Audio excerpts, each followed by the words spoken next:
Welcome to Magnets, Crystals, and Pyramids, family. This is going to be one incredible show. All right, before we bring on our featured honorary guest, Brother Panic, we're going to do our invocation. I recommend that all of the audience now and in the future get you a glass of water because you're getting ready to get deconstructed down the wormhole of the Matrix. So let us begin with the opening. Let's see, here it is right here with Brother Baraka making the call.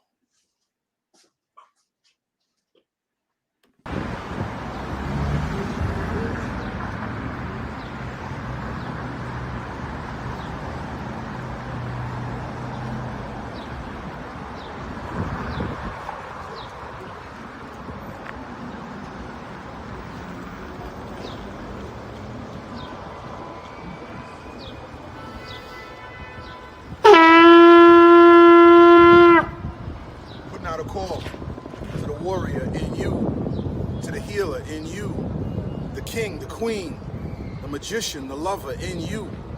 Every single day, we are called to walk in our purpose. Answer the call. Lay down your burden and anything that holds you back and take your rightful place. The battle is everywhere. It's right in your face. Let's go.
Okay, family, I want to say thank you for being here on the platform. Thank you for being born, my brothers and sisters. Thank you for being alive. Thank you for surviving the airport adolescence of our youth. Any landing that you can walk away from is a good landing, regardless of how toe up from the flow up the airport might be, or the plane in the situation with our families may be. So I'm going to ask for the presence of our ascended master ancestors. But before I begin, many of you are Jedi's awakening. So I say, I am in me. I am in you, the listening audience, now and in the future. We individually and collectively say, yes, I am forgiving all souls in past lives. And yes, I ask that all souls in past lives to please forgive me. And yes, I am forgiving myself in past lives. Yes, I am forgiving all souls in this life. And I ask all souls in this life to please forgive me. And most of all, yes, I am forgiving myself. As we say, Ashe, Aho, Donada, Wado. I ask the presence of ascended Master Simeon Toko, the latest Christ born in the Congo, called forth an army of muscle bound, bulletproof black angels that chased the terrorist Belgians out of the Congo. I ask the presence of Sheikh Amadou Bamba, who founded the city of Tuba. Also, hungry lion proof, bulletproof, flew through the air with Simeon Toko that show us we are divine beings. We are the gods of yesterday, today, and tomorrows to come. Sheikh Ibrahim. We call upon ascended masters, great divine director, master Himalaya, all the ascended masters of Atlantis, Lemuria, into the hollow of the earth, all the ascended masters who live through the crystal realms in the earth's interior. I call on Nikolai Tesla to be with us tonight. I ask that gatekeeper of Mount Shasta, Saint Germain, be with us on this platform. Yeshua, Black Madonna, Mother Mary, call upon Melchizedek. Enoch the Ethiopian, who ascended into the heavens and became Metatron. I ask in the name of love that all of our friends, family, and loved ones be under the electronic blue flame protection of Archangel Michael. He is only a request away, whether verbally or silently. Archangel Michael, will you protect all our family, friends, and loved ones throughout the earth's surface? Angel of healing, Archangel Raphael, be with us. Archangel Uriel, angel of knowledge and enlightenment, be with us. Call upon the Buddhas of the earth, the Krishnas of the earth. Call upon White Buffalo Calf Woman, Quetzalcoatl. Call upon Nat Turner, John Brown, calling upon Frederick Douglass, Mary McLeod Bethune, calling on Shroom Master, Dr. George Washington Carver, Booker T. Washington, calling upon Shroom Master, Kalindi Aye, calling upon Shroom Master, Dr. Sabi, calling on all the Shroom warriors of the Zulu Nation and countries throughout Africa, Australia, South America, Central North America, all the warriors of consciousness who apply the entheogens. Be with us, support us. Ashe, Aho, Donada, Wado, Amen. And so it is. All right, y'all. I'm going to tell you, my brother, Hank, Hmm. is literally one of the most profound occult scholars I have ever had the honor of meeting in this live stream. The Long truth. ago, he dropped on me a gift of his book, and I'm gonna put this up, uh, and then we're gonna move forward. Let me put that book up here so that folks can see. Bring Panic Center. Look at this book, man. This is the one we're gonna deal with tonight. The Origins of Occult Civilization, Volume Mm. 1. And I believe Hmm. 500 pages thick. So he didn't flip this overnight. And then here's Mm. the back of the cover of the book right here so that you can freeze frame this video and read the details. But what is most profound, family, about this book I have in my hand? I want to show you. I got all the highlights. Hold on, let me just go full screen for a second. Look, I got all the highlights. This is what, if you're not into psychedelics, you better read this book. This is a psychedelic journey of deconstructing how jacked up Hollywood made us. And if you like movies, like kids, like candy, you better read this book because you've been jacked. Your natural state of being has been jacked, whacked, and made bent and twisted by an agenda that is not of nature. It is of the movie Hollywood, Hollyweird folks. So we have tonight this esteemed scholar, a cult lecturer, and listen, he's a Taurus, y'all. He is literally going to rip into what we accepted as movie fallacy. He's going to tear up, rip up, deconstruct, and hopefully liberate your rabbit ass minds because we've been mind fucked from the cradle, unfortunately, almost to the grave. Now, family, all of you, what I do ask before we begin is that you post what part of the world you're listening from, because it brings me joy. Brother Panic, I usually like to have post up people's acknowledgments and thank you to the featured guest and also where they live. Is that all right, brother? Sure. Okay. So, family, I want to give a special acknowledgement to my shadow brother, Baraka. It's good to see you tonight, bro. Thank you for the opening. And our sister, Miss Bliss, she is traveling the cosmos in the sense of speaking. So she won't be with us tonight, but she'll be with us in the near future. So, Brother Panic, Yes. you outdid yourself, bro. I'm gonna be in this for a while, man. I'm gonna be pushing this book every day, and every show, because I know so many of our folks love movies. When we was kids, where did we go?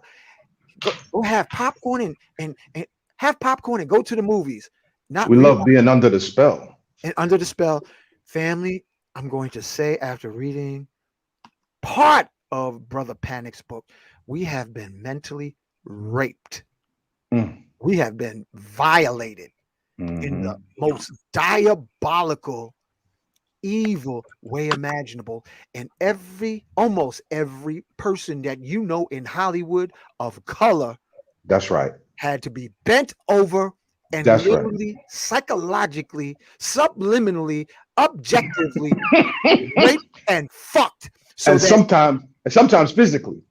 oh yeah, so that you can lose your sense of importance and well-being.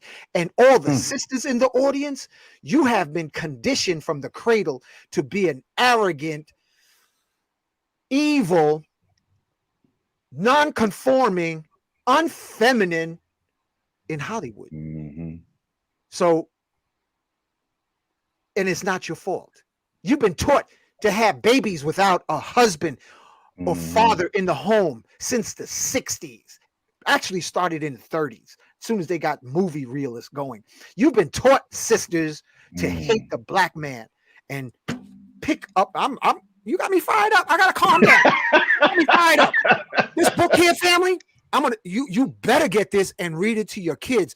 All of you brothers, whether you priests. You're gonna need $300 if you go on Amazon. Oh yeah, don't bother with Amazon. Go on Occult Lectures and order it directly from the author. You have, if you're doing rites of passage for men or women, that's right. Men or women, this is a must read for men and women, so you can realize what has been going on in Hollywood and how you've been conditioned to be defiant for the purpose of feeding the prison industrial complex. Welcome to the show, Brother Panic. All right, what's going on? Man, Glad to be here. What's the deal? I had to go wash my armpits after reading your book, man. Straight talk. Gotcha. Right? So let's start. What inspired you, bro? Oh wait, you got music here. When do you want to? Whenever you give me the cue, bro, I'll play it. I thought he was gonna do, an intro, give him something to groove to before we got into it. You want me to do that with the groove? I could do it right now. Did you create this music, bro? Yeah, this is the stuff I made. All right. I didn't even know the brother is a music writer, producer. Here we go. Oh, wait. I gotta start that from the beginning, right? Did I start that from the beginning? Should be some yeah, maybe. I'm not sure. I didn't hear it. Okay, let me hear it.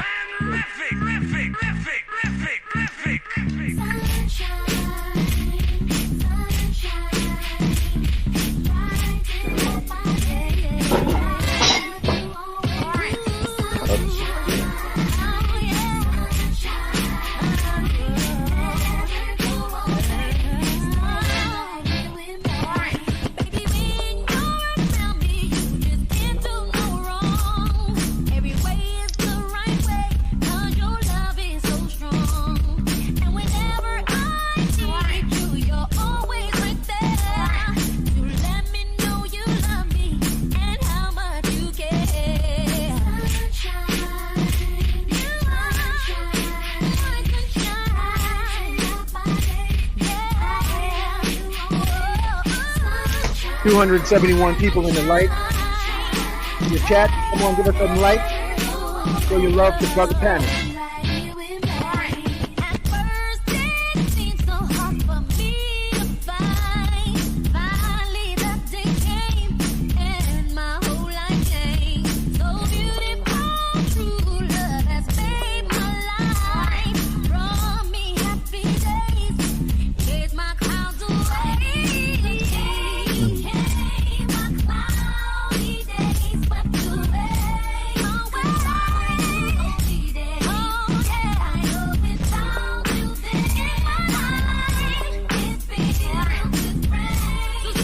Georgia, in the house. Tell us where you're from, family. Tell us where you're listening from.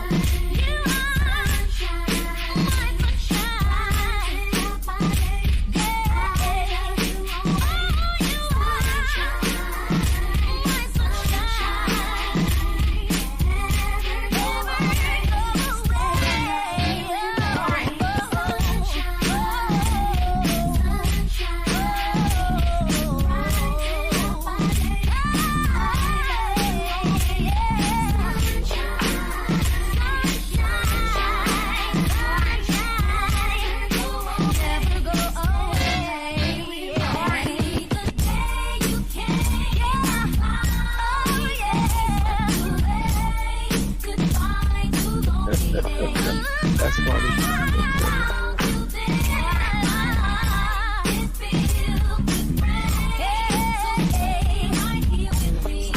Let us know if you can hear us, family.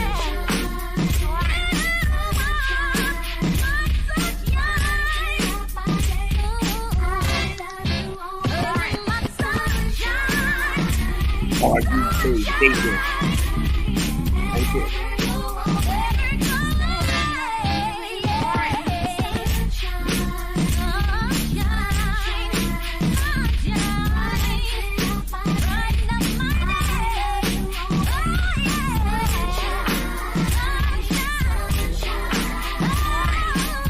Yeah, what up?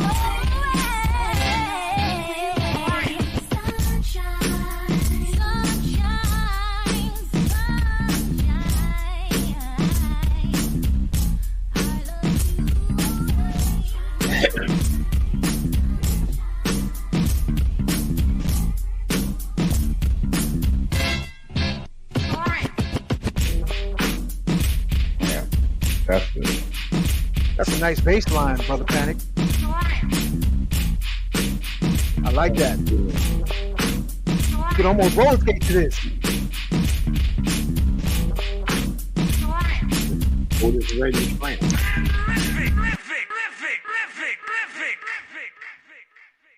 Yeah, all right. All right.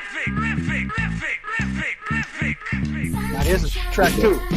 No, this is the same one. Oh, this is the same one. Okay. Yeah. We play this.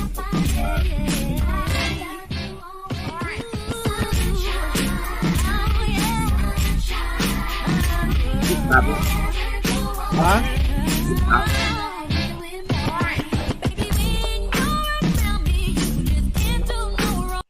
What'd you say, bro? Yeah. We stopped. We good. We Okay. What about part 2? The other song we'll play later. Okay, we'll play it later. Play it later. So I'm going to ask you right now, bro. Yes. What inspired? Oh, let me bring everybody back to the front. Put you up here, man. I'm gonna get down at the bottom of the screen here. Let me put myself up over here. What inspired you to write this epic book, man? What? This is my first book. I have a second book out that's out currently. That's actually current. I just did a book. Yeah, that book. The book 7. What is it called again? Seven Laws of Dark Power, Volume 2. Yeah. Self-mastery. So I'll be forgetting them. It's so retarded. Man, let me tell y'all, family, this is almost 600 pages of writing. Oh, and you know what I had noticed about your style, Brother Panic? You write the way you talk. Mm-hmm. So it's like, I would say in the second book even more so, because after I got the first book out the way and kind of knew I could do it and it was accepted, it became easier to write the second one in my own voice. The first one was more of my intellectual voice, but I still think I got some great points across that were necessary and really important. I think I was told spiritually, early on, I can't remember the year at this point, that the only real effective thing that's active, that's actually working against us, is the movies, the constant mind control of the movies. And one of the things that I realized was, all the complaints we had, chemtrails, GMO, vaccinations, HARP, and the shit just goes on and on down the line. It just occurred to me, if any of that shit was working, they wouldn't have to have so much. They only would need one thing if something was working. Nothing works because if you study even further, you get to understand melanin is actually very adaptable. It's constant changing. It's the substance that of even before this place was born from an earlier world. And that world is based upon constant change or chaos, not this static understanding that we have. And that constant change in this place makes you creative, makes you who you are, makes you that dynamic being that's always in constant motion, spiritually, if you understood, physically through our creativity, but spiritually through our alchemy and our ability to get into the new. How it manifests is through trends, through and things like that, is that we are in the actual mix of constant change. So what they would have to hit us with is something that is constantly changing to truly have any form of control. Wow. Or to keep so the only thing that really does that most consistently, I should say, is movies.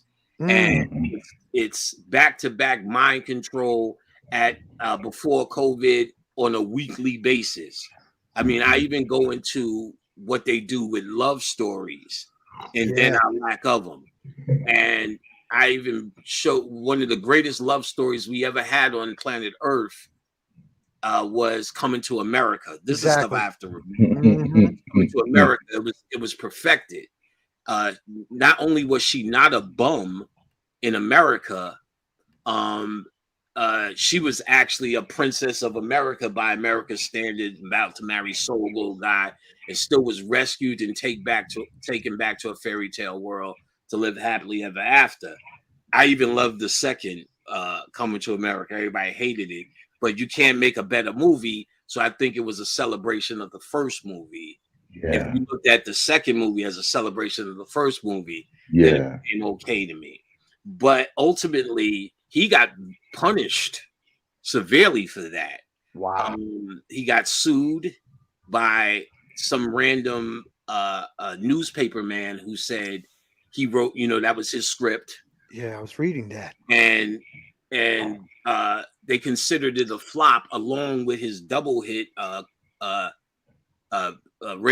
Harlem one, where he outsmarts the white guys. And I remember apologizing for those movies on HBO, and then going back to another 48 hours and all the rest of the crap. And then it became cultural icons. This because it's such a cultural icon. Not only is it entertaining, funny, and all the rest of that crap, but that it's actually a true love story that we are absolutely starved of. You can't count Loving Basketball and Love Jones and all the rest of this ridiculous one-dimensional crap. Loving Basketball, he doesn't go live to be happily ever after. He sits on the bench while the story just unfolds. And while you have, and I'm trying to go memory from the book, stories like Forever Young, which is the Osiris story. What's his name? From Lethal Weapon, Mel, the racist. Mel Gibson. He where he comes back from the dead, ghosts, where he's in the spirit world and it shows that there's love that exists. You And got the all afterlife, yeah. afterlife love stories. Fucking Lake House, where they're sending mail across time and shit. The astronaut's wife and all this regular crap, and your ass still fucking hustling with Bill Bellamy and shit in some old fucking stupid ass story in South Central or some shit. Best Man's Wedding. Like, you make Best Man's Wedding, they still make it. Then now they got a fucking sitcom about the shit. We can't expand past these small ass concepts of love, because that's mind control. To keep you out of that, to make black women and black men for that matter believe this is something that's not yours when it's your actual birthright. It's who you are. We are the primordial couple. So they move it. The most important role they can use in media is to put themselves as the ultimate love story. And when Hollywood was at its prime, you would see a love story or two every week involving them and none with you. And, you know, your story was always sad. You know, Spike Lee is the worst. He's boule royalty. That goddamn More Better Blues with Denzel. He's a jazz singer with his mouth getting all fucked up. You know, it's just ridiculous. Wake up after wake up stupidity that we have. But the key is, which I found, and I go through thoroughly in this book, is they're actually using a template to stick it to us. And that template I found and decoded to be still the Willie Lynch letter. Yes. Let me show. Family, you got to get this book. Here's the front page. I mean, the front cover. The Origins of Occult Civilization, Volume 1, Hollywood, Brother Panic. Here's the back of the book. And then I took some excerpts from the book and look at it. It tells you how they use. Go ahead, Brother Panic. Talk about that template. Okay. So the Willie Lynch letter, you know, and I got this out the way and I addressed it. You know, there's this controversy. Is it real or was it fake? And such really wrote it. It doesn't matter. I think the key has always been for that, is it true? And that's an absolute. It is absolutely true. And it is a mind control agenda. If someone was making it up, they made up a mythology about a true to fact reality that can be applied on many levels, which is what true mythology is. So the Willie Lynch letter, whether history or mythology, still applies and still is a methodology for controlling and creating slaves and maintaining them. So if you physically cannot do the Willie Lynch things, psychologically it's just real. I know in your basic metaphysics they tell you, and if you haven't know, your mind or your subconscious can't differentiate between that which you call reality and what is actual reality. So if your subconscious mind believes it, it is real. So if they subliminally attack you with a Willie Lynch letter, it is not only as valuable, maybe even more valuable than them doing it physically. And that's what they've been doing by inundating you with image after image of Willie Lynch characters throughout movies, through the black man, and in our role as inferior, the black woman as her role as independent woman, you know, to the left shit, and the white man as his superior intellect, prowess, sexuality, and his ability to love his woman and rescue his woman down to the scary movie. So these images I felt we needed to deal with in one sitting. And every single black man in Hollywood I addressed in that book. If he's not in that book, he didn't exist yet, or didn't just, I ran out of space, because everyone can be found doing something. I gave it a star system. So 5 stars, they had a dress. I can't remember how I did it, but it went all the way from It was things showing your ass. We Hmm. also used it. I shouted out Dr. Frances Cress Welton and some of her work from the ISIS papers in terms of what it symbolically meant to show your ass in a movie. Hmm. You know, that's the slave thing. The same way, what's her name? Uh, Cameron Diaz, the white lady. She walked in in the football movie with Jamie Foxx. Uh, The longest yard. no, any given Sunday, Any where right, right, right, right, she walks into the locker room with all these naked black men as right, if she was at a slave auction. right. So it's symbolically meant to make you understand it. And Oliver Stone is no stranger to it, or he's not playing with it. For instance, if you watch Alexander the Great, symbolically of Alexander taming that black horse was symbolic of him being able, or the chosen spiritual one, to tame the black world. And so Oliver Stone is aware of that. And so when you see him doing that in a movie, it's not by mistake or just looks good on paper. They're doing it by design. They're trying to send psychological imagery to keep Mhm. you in your place. And speaking of that, Yeah. look, family, I still have this up so that you can go full screen, and I'm going to read, if in case you're listening through a phone, Black Man. And this is written by our author, our occult scholar, and musician, Brother Panic. He must not be And seen as the alpha male. Mhm. This is called in Hollywood the leading man. Though we may call him leading man, and he can play a leading role, we must at some point submit to a high white authority, or we must feminize him. He must have been feminized at some point in his career to make it to the leading man or to the major role status. This would include a movie with him in a dress, showing his ass, kissing another man, Buck broke. submitting to white supremacy or subliminal feminization.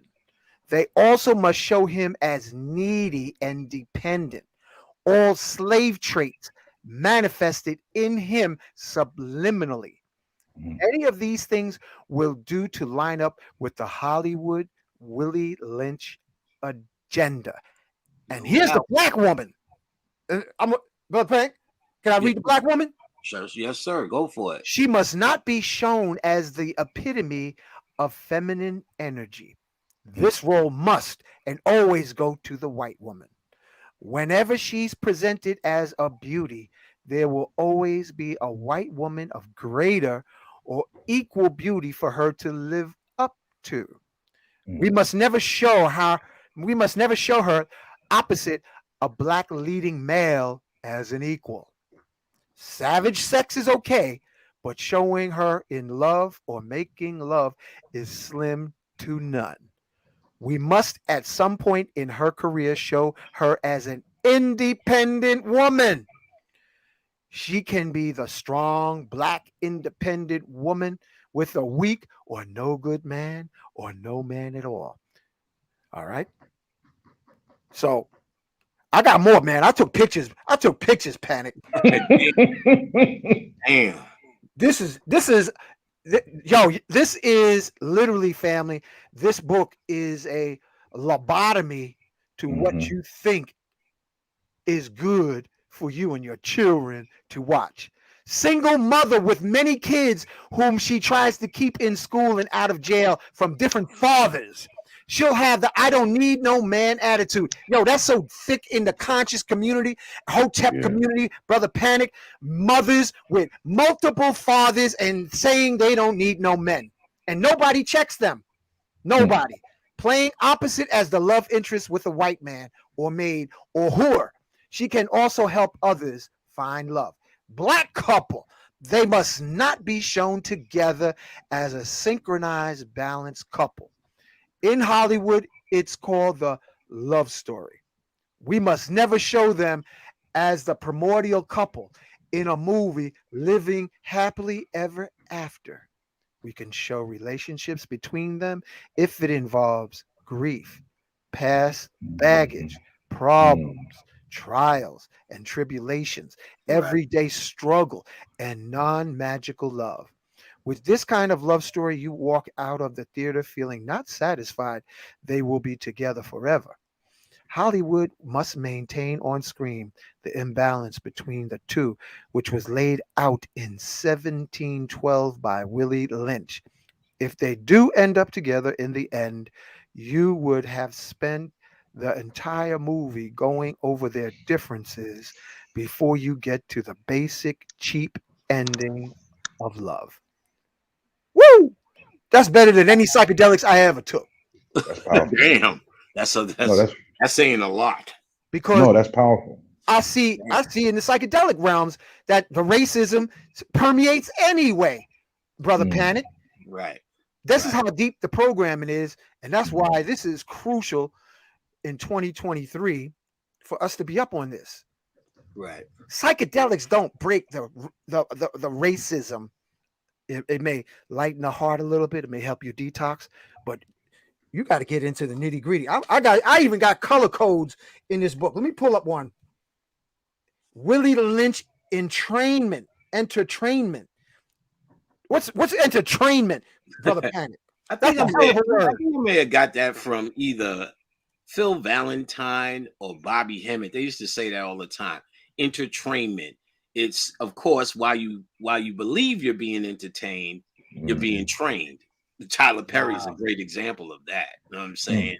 This Christianized training, this taking you down this Mr. Brown path of nothingness to non-awareness, while that image is permeated all throughout the world. And then we say on the other hand, how come we can't get business in the world? No one takes us seriously because the rest of the world believes that you're Mr. Brown. You know what I'm saying? Tyler Perry going. Did you see Tyler Perry at this Native American ceremony? No, I see him in your book. Oh, I no, got pictures. fuck that monkey. Go ahead. He's in a straight Native American drumming, dressed in his drag. No. Medea shit. Look it up. Damn. I don't even know how it happened. They're celebrating him too. They're all in their feathers, celebrating. He pulls out his Medea gun. No. For that to happen today, you have to have been trained. Because I can't even see how that adds up as any form of entertainment at this native ceremony that they're supposed to have. It's supposed to be so sacred. Right. This nigga in a wig dropping it like it's hot. Oh my God. So that's entertainment. You know what I'm saying? That's entertainment. Before we got to get to the gutter, what you got in here, and then you have remedies, and that's what I appreciate about you, bro. You put remedies in here in this book all day. All right. So hold on. Let's dig into it deep before we get there. So I know we just started, but brother Panic, earlier you mentioned trends as a vehicle by which the agenda is delivered to us on the ground. Could you give us an example of how that works? Expand on that question more. Trends. Well, just in terms of what you were speaking earlier, and you were saying that that the trends are one of the vehicles by which we end up falling into the nigger trap or the slave trap. Well, there's two things happening. Spiritually, trends are how we stay in tune with universal reality. We're just not aware of it anymore. We just call it the slang, fashion, the new dance. You ever notice how, especially in the 70s, 80s, a dance will come out on the West Coast and niggas is doing it on the East Coast? A fashion thing or a slang on the West Coast, East Coast. Still little differences between Snoop Dogg and DMX, but it's how are they rapping, we're rapping, or if you take rap as a whole, anybody who's old school, as it emerged in the Bronx, it immediately emerged in Brooklyn as well, immediately emerged in Harlem next, which was some of the hardest living. Then the next phase became Queens, which was not as hard as the rest of them. These trends that we have are actually how are actually given to us through sunlight and through your melanin with ancestral communication. That's why when you go into the sun, you get darker. We're not the sun people, we're the melanin people. If you didn't have melanin, you'll be getting fucked up by that sun. So when we go in the sun and the melanin comes to the surface, that vehicle of light is giving us information. We're downloading angles, if you will. And these angles makes you walk like this, make LL talk like he did, made Run DMC stand like this, made everybody do that. So now understanding we move in form of trends, because this is actually quantum communication. This is how we speak universally to each other, but we have no purpose with it no more besides selling it in rap videos and shit like that. And what we need to do is understand that they understand that too. So if you look, they do more of our trends. With Hank, put everybody's picture up. It's easier for me to focus. It looks like I'm just talking to Oh, myself. you ain't talking to yourself. You got like over 500 folks out here, man, listening to you. It's easier for me to answer. All right, yeah, you got a packed house. Special shout out to all of Brother Panic's audience, all the audience globally. Because I remember back in the day, I was like, "Who are you?"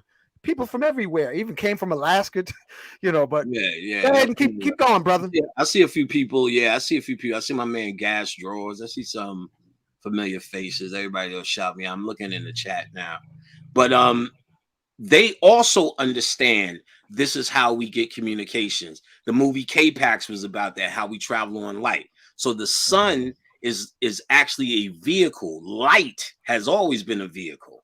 So that vehicle is actually communicating with the melanin. That's why when you go in the sun, you get darker. The melanin is coming to the surface to get a universal message. When you become conscious, the sun from your chest radiates, the eye in your third ventricle, which is actually receiving light from your heart. It's looking downward while these look outwardly. So this is the inner sun, or the Amen Ra, or the hidden light. When you become conscious, you receive your light from here. Those who ain't conscious, the Christians, need to go to fucking cookouts so they could dance and do the trend. So when you become the Christios and that light comes from within and the heart starts to radiate, what begins to happen is you move out of the trend mode. That's why you'll hear the occultists, myself included, always say you have to divorce yourself from human thought. You're moving away from humanity. Humanity receives this information from the sun. And this is why white people weren't considered humans or light people or light man, because they don't receive message from the sun. They can't receive it. There's nothing that they don't have enough melanin to come to the surface to get into the trends. So they wait for us to give it to them. Yo, we seen that in ceremonies, right, Baraka? Yeah. We seen that in ceremonies, bro. Yeah. When the brothers and the sisters would come into the ceremonies, and I ain't talking about no popcorn ceremonies, family. I'm talking about some serious entheogens. What the brothers and the sisters would see, the other people wouldn't see. Right. Oh, yeah.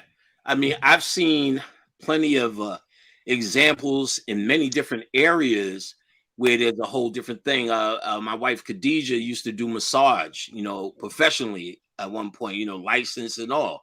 And then she said, she worked at these spas. She said, niggas versus white people, just the energy, because it's an energy transfer of these massages. That's right. She said it was like touching people. And she said it was consistently, no matter how many muscles they had. She worked at sports places. So everyone was bulk, big, muscle. She said white people were invisible, touching them.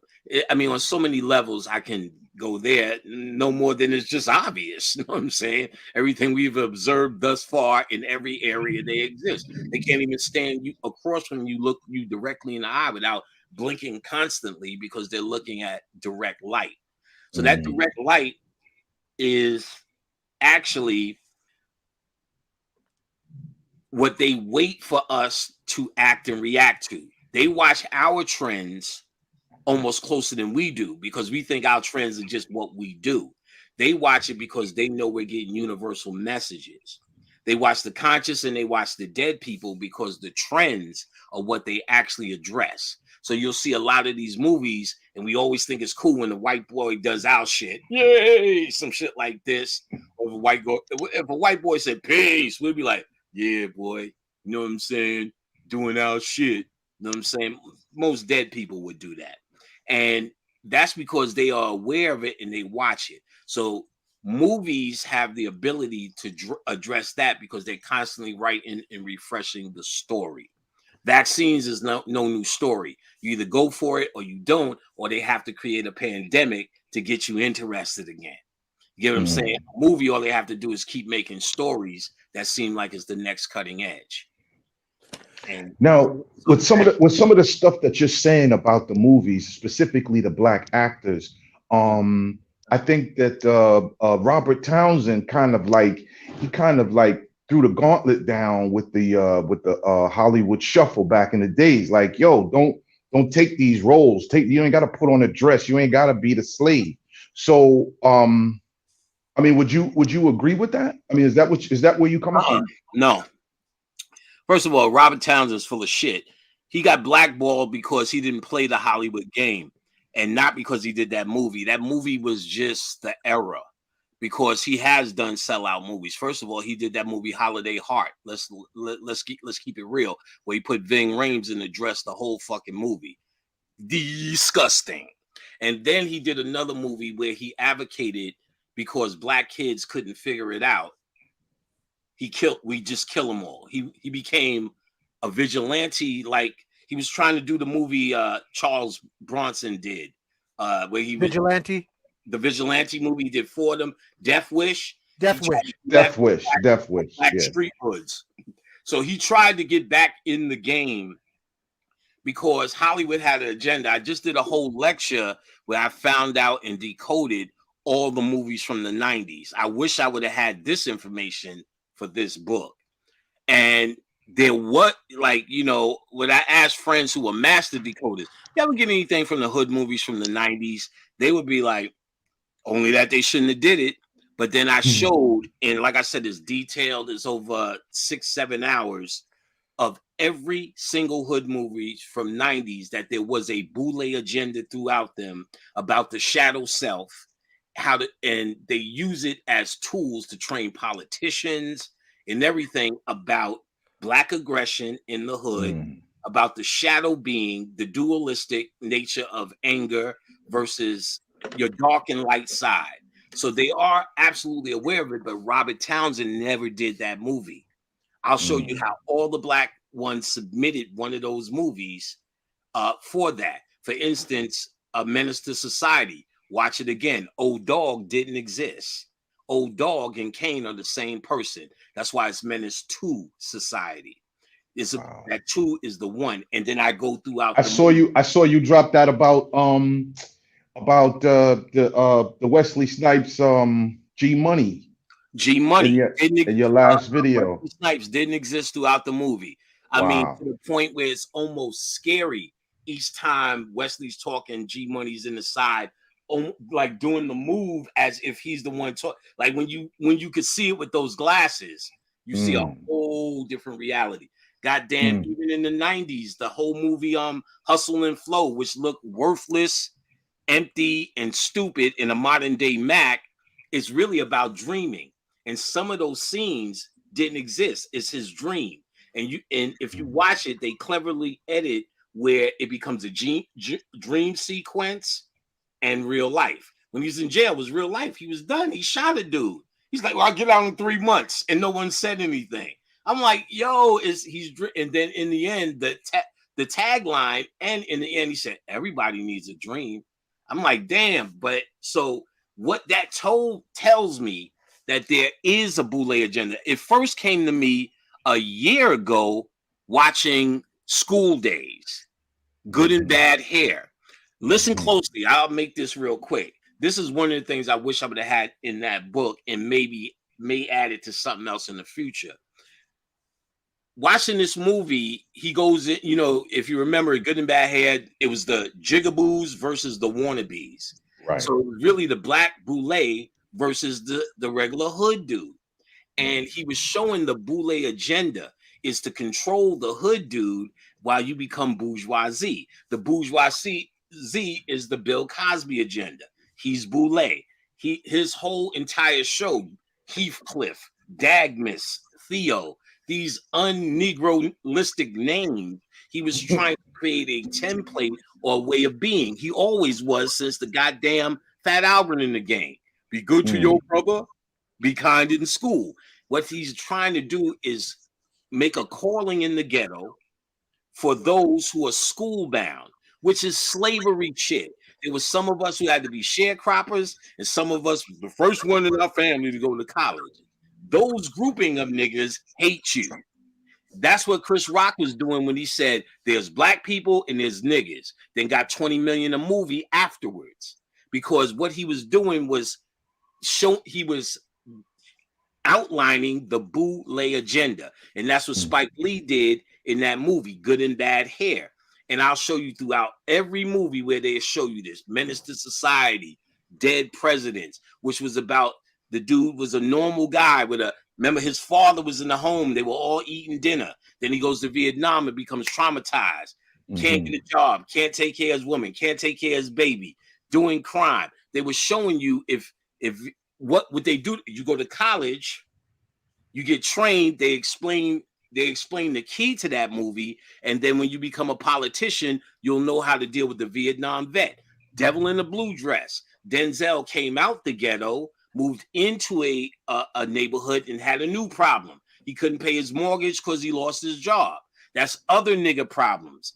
That's also who you would have to deal with in politics. I showed throughout the 90s, all of these directors had to give that to that 90s agenda. Then I showed you how they ended it and gave you the key to every 90s movie in 1999 in the goddamn movie Fight Club, when they showed the duality between Tyler Durden and whatever the Ed Norton's character was. They showed you and they gave you all the keys. Sometimes it's him talking, sometimes it's me talking. I'm Tyler the whole time. So if you watch Fight Club, you thought it was a standalone movie, but it was defining all the 90s black movies. And they connected these two guys, these two actors to black movies already. They connected Ed Norton to American History X, which sounds like a Malcolm X movie, whereas he was the white animal that got saved by black people. And then that same year before, in 98, Brad Pitt did Meet Joe Black, where he played the black spirit named Joe Black. And then they did the key, and you won't even add the two up.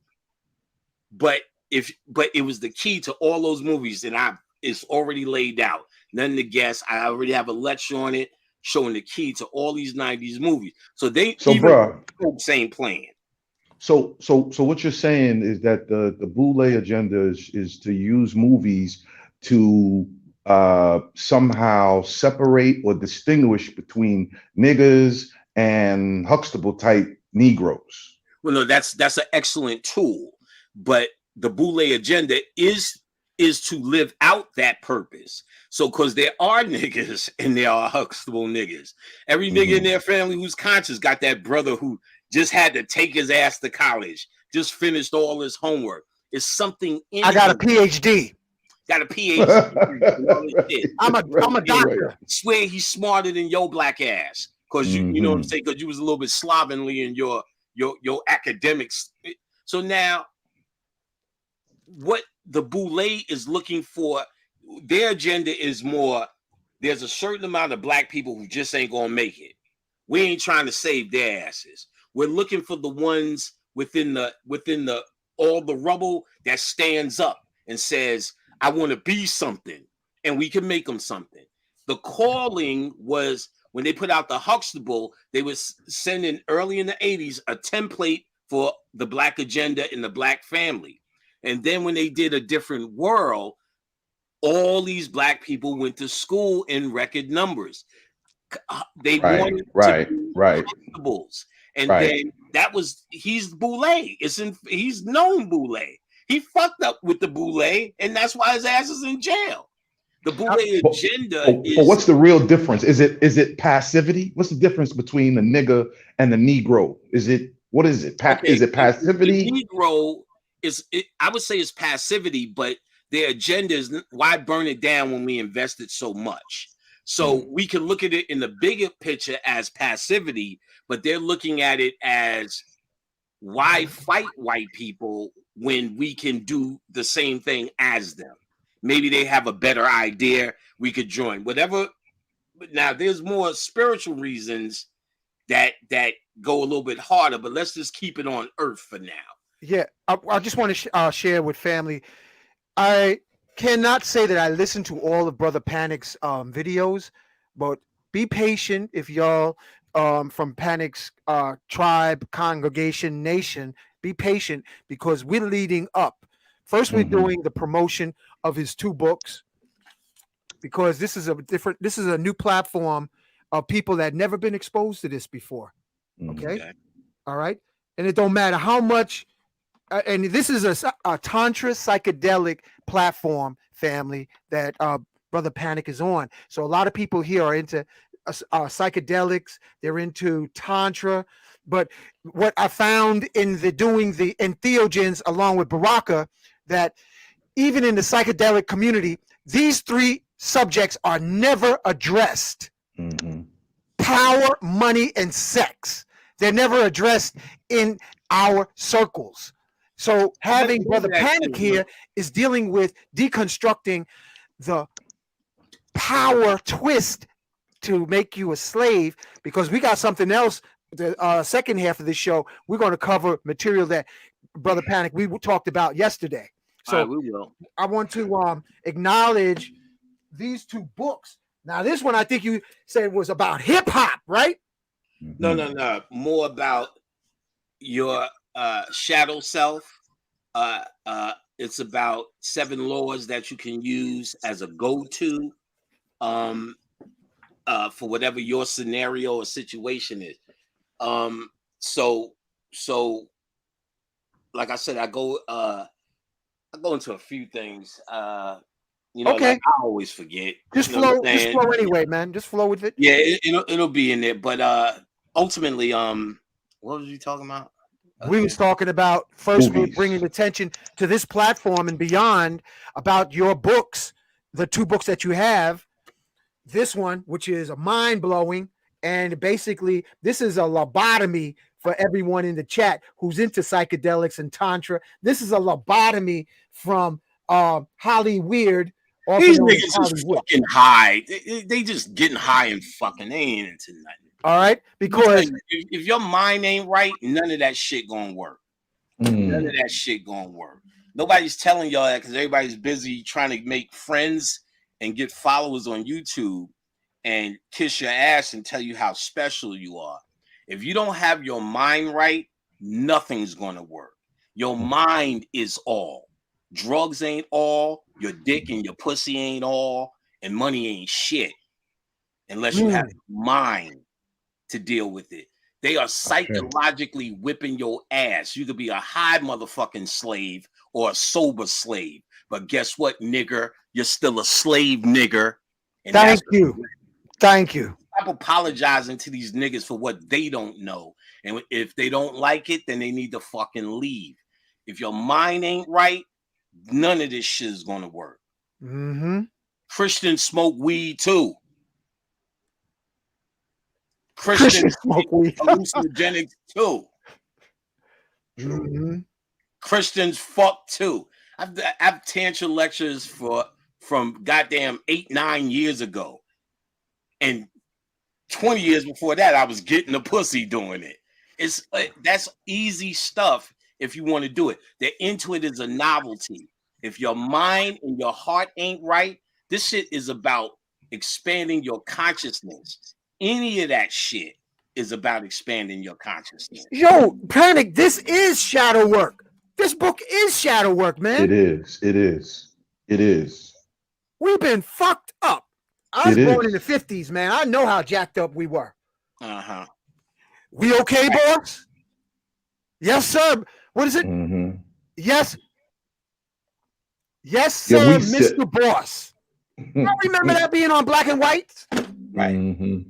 Gone with the Wind, Clark Gable. Mm-hmm. I remember Aunt Jemima Pancakes. Listen, Tyler Perry is the same shit right now, dog. It's the individual. It ain't us and we and what we used to be. You niggas is fucked up right now. Like, you just describing a different version of fucked up. Why do you think you are you not watching Love and Hip Hop? I'm not. I'm not. Good, you don't have to. Because I ain't watched Going with the Wind neither, but it still exists. And look at that fucked up movie called The Woman King. What's the follow up? The Man Queen. Okay, here it goes. Here it goes. Come on, brother Panic. Come on now. I don't talk about shit like that, man. Don't come on with that. I don't give a fuck about that No, shit. no, but I mean, Talk about that. And you know how many women was like, oh, we're going to go see The Woman King. It's like, what? You got to be out your goddamn mind. I said it. oh, you're not going to do kindergarten stuff. No, he don't. Let's go to the next grade. Let's go to the next grade. Next grade. How good? Oh, you ready? Are you ready for this part? We up on 9:00. So we was gone an hour in the books. You ready for this next part? What we covered yesterday? All right, so let's go. All right, let's go. A lot of the audience here on this platform, Magnus Crystal's Pyramids, is really Tantra, psychedelics, and the conversation I had with Panic yesterday. What good are psychedelics if you're not studying and applying time to cultivate yourself? Brother Panic, does a shroom or ayahuasca make you enlightened? Well, I Is mean, it all figured out? I mean, I don't really even need to answer that stupidity, but I will say this: that I remember when I first started hearing this kind of wicky wacky stuff there was a girl I was dealing with out of Indianapolis, and she was vegetable conscious, and she was a good person and all the rest of that stuff. But then she tells me one day that she took either ayahuasca or mushrooms. I think it was ayahuasca, and now she's conscious because she had this one experience. I said, well, consciousness is something that comes from within.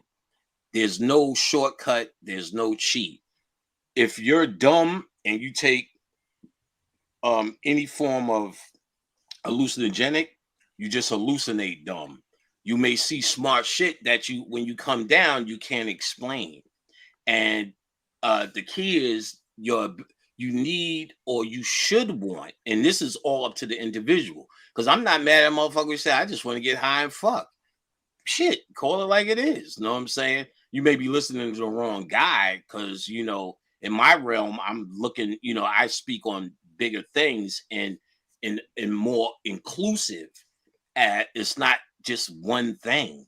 I can't, to me, it's silly to be just the tantric or just the what. There's just too much other things out there. Just like I'm just the vegetable guy or I'm just the broccoli guy. I love vegetables, but I just eat broccoli. It's limiting, but if that's what you want to do, that's fine. But there's so many more things you can do to expand consciousness. But most people are not really trying to expand consciousness. They're trying to have experiences, or let's hear this word. They're trying to escape. And there is no fucking escape, nigga. You got work to do. And that work is an internal work. That means you have to face yourself. And facing yourself means staring in the face of your own demons or your own dark side. Demons also means your own genius. Your genius is hidden within you. You're taking glimpses into your genius by tapping into this hallucinogenic world. I just took this drug and I let go of my ego. But when you get off the drug, you're back in your ego. So what the fuck does that mean? That's only a nigga who's saying, I left the jail for a day and now I'm back in jail. What a petty nigga. What a petty nigga. To really understand how never to come back to this prison, you have the hallucinogenics is supposed to give you a taste of what you're supposed to be going for in total reality. You get what I'm saying? And you only could do that by doing conscious work, by actually facing that truth. That second book, that's more what it's about. me facing the truth and giving people tools how to face it within themselves. You can be whatever or whomever or that which you choose to be. It's not up to me to say you should be this or you should be that. I'm saying if you're trying to be conscious and you're trying to do occult work, there's a certain standard or methodology that you must deal with, but you still can deal with it in your way. You don't have to deal with it in my way or my standard, but the key is you're still going to have to put in that work. And what I heard from her and then others after her was a lazy mentality that once the hallucinogenic, because niggas wasn't even talking about that shit for a long time. You know what I'm saying? In fact, Uncle Hank was the only one that people can make contact with for any of that for a long time. And then it got popular or not so evil. And then everybody all of a sudden wanted to be mushrooms. Or shamans. Or shamans. Oh, shamans. Yeah, that's another one. You know, that's the second part of this title thing. So again, it's things you have to face in realities and truths within yourself. The hallucinogenics are supposed to help you find a truth within yourself, not a truth within this world. This world is an illusionary world. The only thing real here is that which is in you.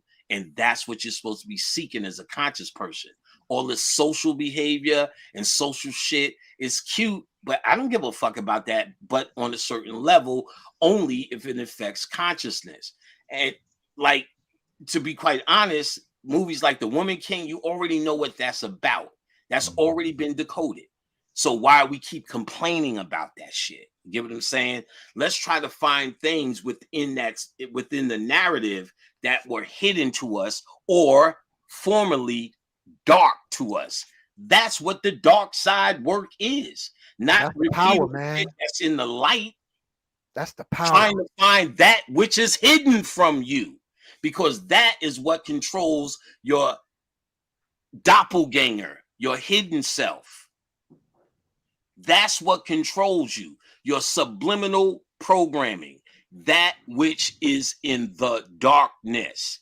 The dark side work is to deal with the subliminal programming, bring it to light, therefore to contain and control more of your divine mind in life. Well, here's the thing, Brother Panic. A lot of the messages that we're seeing today are not new. They go back decades.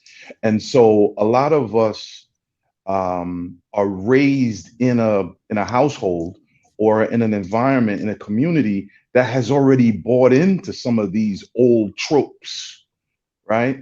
So you don't even have to go any further. All you're doing is repeating what I just said. I said about psychological programming. Right. What did I just say? And what did you just describe? Exactly. Now don't exactly that shit now. No, exactly like I just said.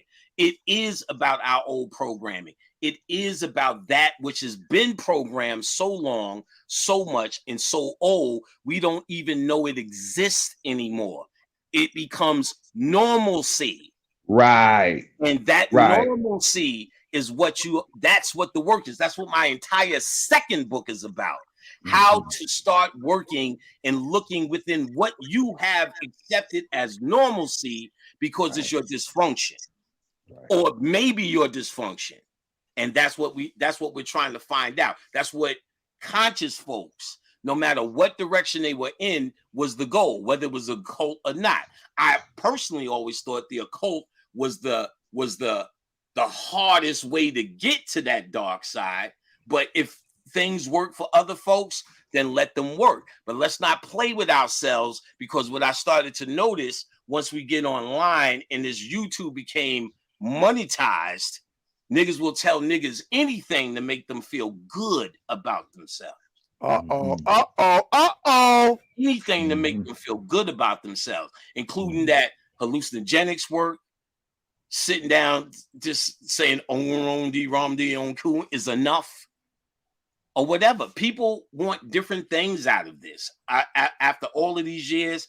And like I said, it's really what I find is most black people stop at figuring out a way to make some money or get their mixtape popping. Consciousness is a thing of the past. Anybody sitting around walking with a kufi on looks ridiculous now. It has been burnt out, it's been played out, and it's over. This, as it has always been, and in fact, one of the things Bobby Hemmett predicted to me, a journey that you must face alone. I When like that. you must face it alone. Which we see, it's easy not to face it alone and take responsibility. That's when you start talking that community shit.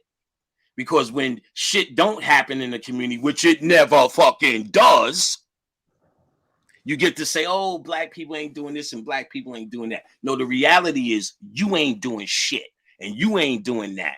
But you get to blame it on other black people when you say the community and the people and they doing this and they doing that. What the fuck are you doing? What responsibility have you taken for that which you make understood in yourself that needs to be dealt with? No one wants to take the responsibility because that means you God. Woman or man is God. And what means you God is you taking responsibility for your situation. We keep blaming on the computer or our enlightenment based upon drugs and fucking. You was gonna do it anyway. There ain't no ritual. I remember these. I'm doing a ritual. I'm going to Sedona and we're gonna fucking take drugs. You was gonna fucking take drugs anyway. And you was gonna go on vacation. You know what I remember, Brother Panic, my brother Lenny, God bless him. He's on the dark side of life. You know, he made his transition. He used to say when he was doing, when he was doing time, he used to like having solitary confinement because sometimes you had to go there. But the thing is, he said was a lot of brothers couldn't handle solitary confinement, like in the darkness. And a lot of them bugged out because they couldn't handle the darkness because it starts playing back. Everything you did starts playing back in the darkness. Just want to share that. Well, there's a book called Darkness Visible by Simon Buxton that tells you a lot of the treasures of ritual and ritual darkness. And it tells you what one of the rituals they did was keep you in darkness for a certain amount of time. And then the pineal comes online. You start seeing in ultraviolet. And so there's a different light that comes on in total darkness for a certain amount of time. That's a part of a ritual. So, and he goes in all the majesty in the ancient science of certain things that happen by dealing with darkness. So a lot of things, remember, darkness is just the other side of light. So it's a different version of light. That's all it is. Dark, white and dark is a polarity, not a color. And it's not, and it has nothing to do with evil or good. That's Christian training. It's polarity. It's negative and positive polarity. And out of darkness comes light. To get true, you don't get light from light. You get light from darkness, or the light that we're seeking. We're coming here to understand thyself. We're going to understand shit that you understand. That The Woman King is a terrible movie. We understand that. If we bring it up, let's put it in the context of where we could see the war tactic. We understand that war tactic. Masculine, the feminine, you get what I'm saying? We get it. It is only worth a note. I don't want to harp on that. Got it. I think it's worth something we say and we move on because we got that one already. I went to see that crap. You know what I'm saying? I want to put up a videotape, and family, if you have desktop, like I'm working on desktop, if you can watch this in desktop, you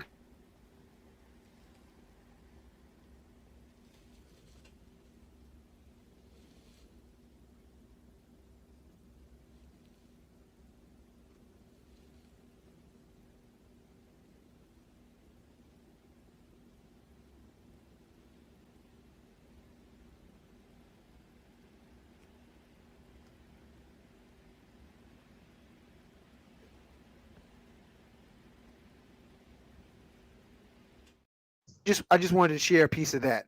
It's cool. The writing, Brother Panic, salutations, bro. The writing on that, man, is Thank you. I appreciate it. captivating, bro. Appreciate Captivating. it, Uncle Hank. Appreciate it, Uncle Hank. Yeah, man. Now I will want to share that. I do want to share on the audience that we have a WhatsApp chat of people networking across the world. Entheogens, tantric classes, and those of you who are interested in, being a part of it, you can get in while you can, because I don't know what the cap is going to reach, but I just wanted to show that link in the show description so that you can join and share your gifts, your talents. It's called Magnus Crystals Pyramids. Oh, yeah, Panic. Let me put that back up so you can see it, so you can join, man, because you would definitely be welcome and a gift to people questioning everything and not being afraid of going into the dark side of the force, is what I like calling it. Because sometimes I remember that shit scared the hell out of me when I was taking some ayahuasca one time, and I was getting ready to get pulled into this dark abyss, and I was like, whoa, what the fuck? Whoa, what was that?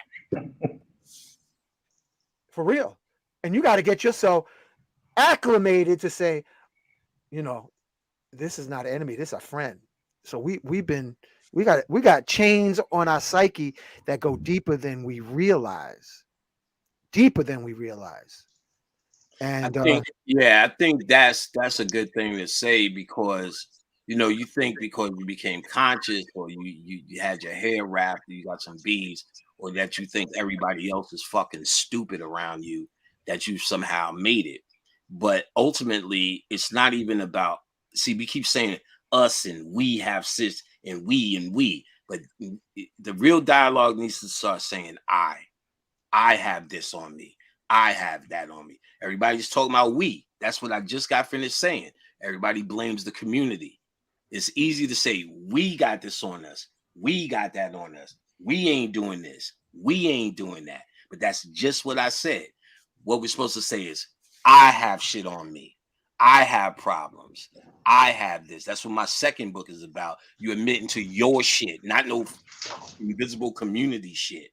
Your shit. And then you'll be able to take a real look at yourself. It ain't about black hole, dark side. It's really about finding light. And I've, in most of the deepest meditations, deepest rituals, and all of that shit in the early 2000s, that was so incredibly profound to me.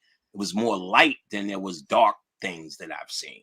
And there's a lot of people that can't sleep in the dark. I mean, in my family, I remember people keeping the lights on. Those particular people don't need to look at a community. They need to start asking themselves, that's the work. Why can't I sleep in the dark?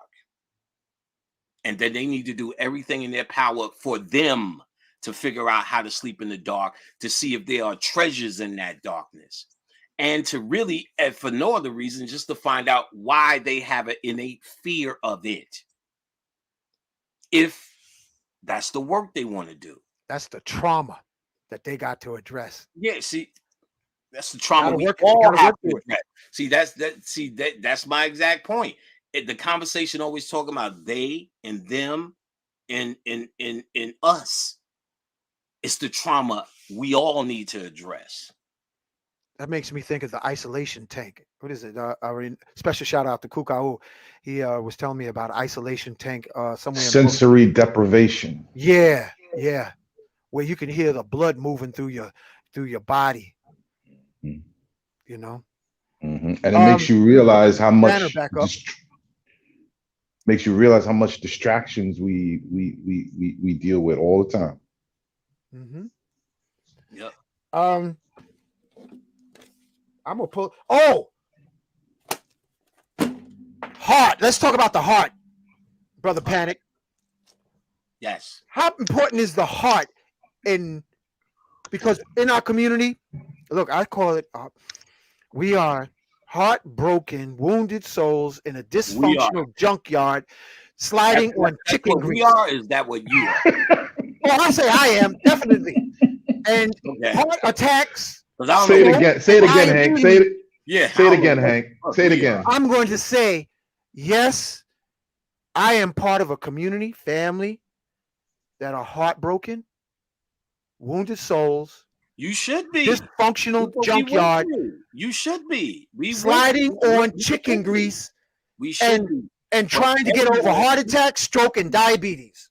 okay, you should be because of the trauma we collectively went through and individually went through. Mhm. So just like you should be, you, like me, have a particular formula that you have to seek remedy for. It's not a collective answer, which is a cop out for most of us because we'll never find it as a collective. You can't get 10 people in the black room to agree that her ass was the fattest. You get what I'm saying? You can't get 10 people in a black in a room to agree that that's non-GMO fucking broccoli. So that's not where we're at. What the agreement is that we're looking for is a frequency of vibration. And everyone is so stuck in their own ego and they have an egotistical approach towards consciousness. So they want to do it right up here.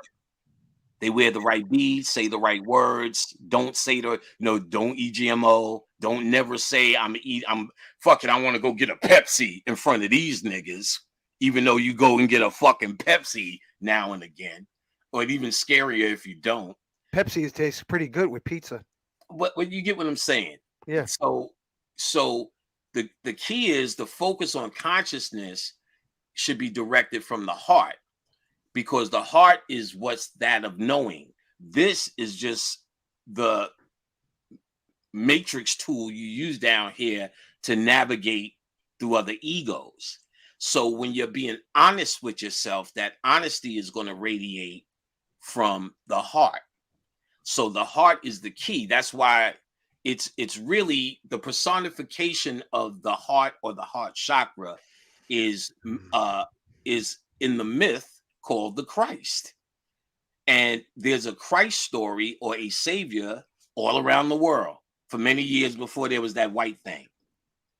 And what they're really talking about is a process. And even in Gnosticism, where they get that white thing and most of that template from, is still talking about a process, not talking about an individual. That process is actually the work of the heart chakra, the compassion, the forgiveness, and the healing through a whole process. First finding compassion, then finding forgiveness, then healing. So real quick, that's how I found it for my mother. The first thing, my mom did this, my mom did that, my mom didn't do that, my mom didn't do this, and everybody got that fucking story. The first thing I did was started seeing my mother as an individual instead of my mother in some authority figure that's only in my head of what she owed me. And seen her as an individual who was actually 18 when she had me. And my kids were 18 and they weren't that bright at the time. And they're much older now and still. So I'm like, what? Long story short, what does she know? What did my father know? So when I started to see and force myself to look at them as individual, I was able to separate not the fucking community, myself, from the power of dysfunction she had over me, because she's only another human being. Well intent or evil intent, she's still a human being. So there's going to be flaws. That's the nature of this place. So I had to personally see her as an individual who was just an 18-year-old kid. And it allowed me to start filling my heart with compassion for her scenario. Yo, that's some deep work. Let it keep going.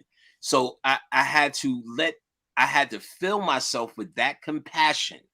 And when I felt myself with that compassion, though that took a while, I seen her as an individual. I was able to look through her eyes and say, well, what happened in her house?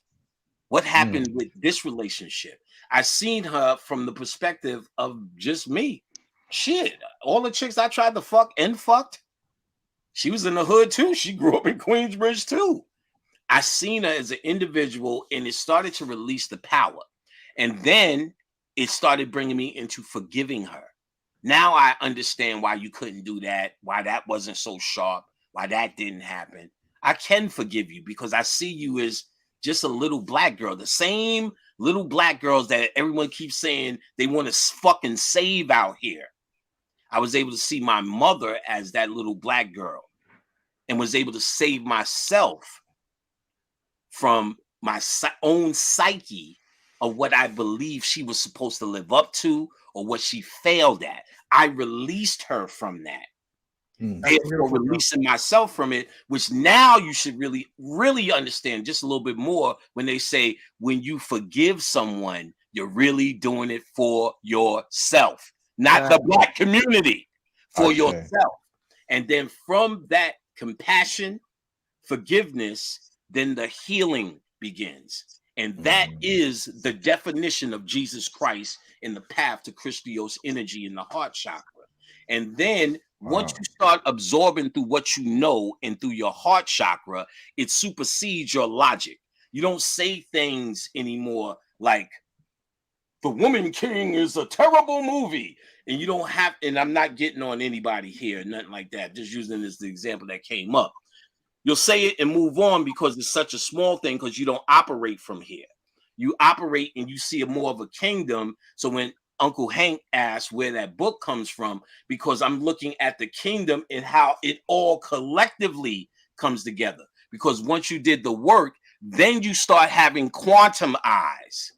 Then you can start to see how all of this shit ties into a Willie Lynch letter. That's the nature of decoding, the ability to connect the entire thing from a quantum perspective. But you have an individualistic perspective when you come just from the ego and how you want to be conscious. I'm here for the tantric drugs. Like, nigga, you should be here for it all. There was a time you would be scarfed at for saying some shit like that. But everybody picked categories because that's where we're at now. This shit has turned into goddamn sitcoms when it was a study, an entire study of self. Before there was debates, everyone from all walks of study would be able to come into this collective, and you know I ain't lying, if they had something to add. Now it became who's better than who. It's dead. It's dead. So the only thing left is, because if you're trying to follow some sort of community, I get it. You were the black sheep.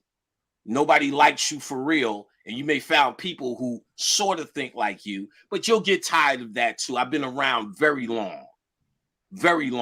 And I've seen all these conscious, I finally found my family. 10 years now, fuck these nasty motherfuckers. No, I ain't lying. You know I ain't lying. Yeah, I seen it. You know I ain't lying. So all you have is one of the things Bobby Hemmett has always been saying, and I tried to echo well. Just you and what you can do for you. It's about know thyself. Once, see, all these, when black people made Black Wall Street and all the rest of the shit that niggas love to be proud about, these were skilled individuals who had something to offer a quantum community. You have nothing to offer but a good idea now, and it's not really that good. We need to do this. We need to do that. Let's be a community because we need to do this. What does anyone have to offer now, brother? Now, let's be clear now. Uncle Hank got shit to offer. You understand what I'm saying? His work, shit, I think I got his... All I got to do is reach around and pick one of his pyramids up. I just was looking at one. I think this is one of the ones that gave me. One of these Oregon chumpies. They all around. Those are batteries. Those are batteries. See, that's what makes value a skill. You got a bunch of black people with no skills, and their only skill is saying hotep, wearing onks, and showing you that they have a hell of a diet. You get what I'm saying? To me, that's not enough. But if it's enough for that other person, no judgment. I don't care. But you're listening to the wrong guy because I expect more. And what I expect is you to take what I say and go your own way. Read books, study, find what you need to find. You're not going to find it in a community that you have nothing to offer. Your community, oh yeah, bro. Yeah, well, you can talk about those. Yeah, I just want to share this real quick, brother Oh Panic, wow. because I also want to share your music, family. I saw Yeah. this on media. It's available on Amazon. But what I did was I tried lifting a 45-pound weight, and when I saw this that it spins in different directions, I thought about Lester and what he said about spinning pyramids. So what I did was I spun the middle, and it made the 45-pound weight lighter. Now I haven't tried doing this with sitting this on top of a glass of water, or I haven't did anything as far as possibly putting it a prayer underneath it. But this is just something that y'all can experiment with because Brother Panic is saying think outside the box. If I, Right. I That's understand, exactly the shit I love. That's the exactly shit we should be doing. One of the greatest tools we have is your imagination and creativity. Just like you pick yourself up by your bootstraps here and do work in the spirit world when you are going without a body, how you create your reality, your universe, who and what you are in the quantum world is through your imagination and your creativity. If you're not cultivating that, you're dead. You're dead. So Mm, Uncle Hank is on point. He's good enough. mm. and what if you put a xenon on the capstone? Like we talked about on your previous show, Brother Panic. I have no idea. I haven't done it yet. Wow. But I'm sure it will be done. So Uncle Hank is he's exactly what I feel we should be. Everyone has something creative. That's who you are. That's what Right. we are. And if your creativity is trying to figure out how to score with crypto, you're a fucking jerk off to me. I have really no respect for you. You know what I'm saying? To be quite honest. If you make it with crypto, then I'll figure out how to negotiate with your ass. But you spent a lifetime trying to figure that out. I got better shit to do. And I'm only speaking to those who feel of like mind. If you don't, what can I say? I'm not trying to make anybody or any community. I try to offer information for those who seek to pull what they need from me. See, most black people are stupid that think I'm trying to convince them of trying to go this way. Listen closely and read my lips. Fuck you. I don't care about you. I'm not trying to save you. I don't give a fuck Mm, about no invisible community. If you want to save yourself, I care about that which is in you.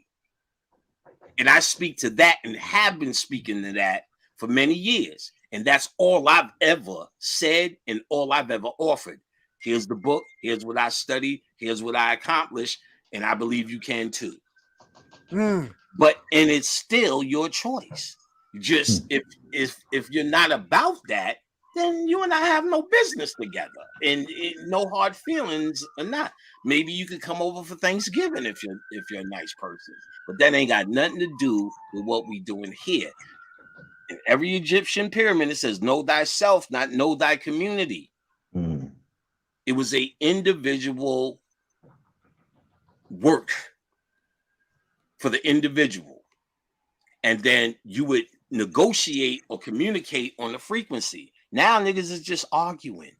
That's not a frequency. Let me ask you something, brother Panic. So, in an ideal situation, when you get to know yourself and cultivate your value through your creativity, then do we come together as a community?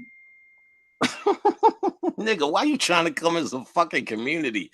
I'm Listen, just asking. I'm just asking. I got you. I No, because got here's you. here's Check it out. No, you asked, and the answer no is no no yes. no no no no no no. The reason why There's no more. No. You already okay, go asked, ahead. and it's Go already ahead. out. Go ahead. No, I Listen, wasn't trying to take it back, bro. no. Oh, either way, you don't even have to clarify what you just said.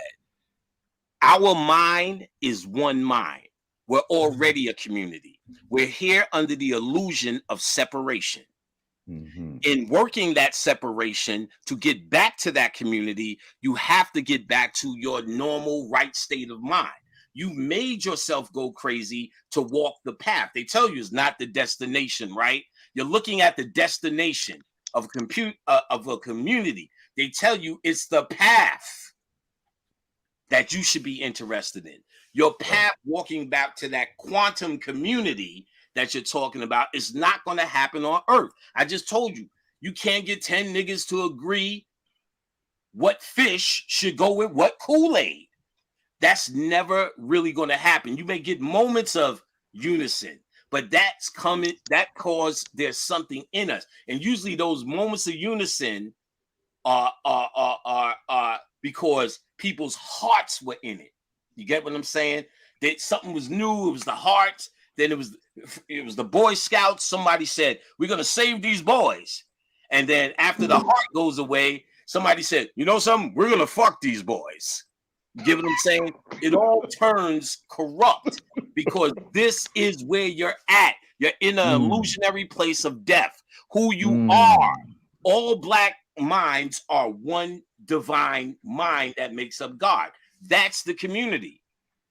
So once you start coming into enlightenment and you've gotten what you need here, and you felt you got what you, at least in this lifetime, you're moving back or have the possibility to move back to the true community, which is not in the atomic world. This is the place of separation.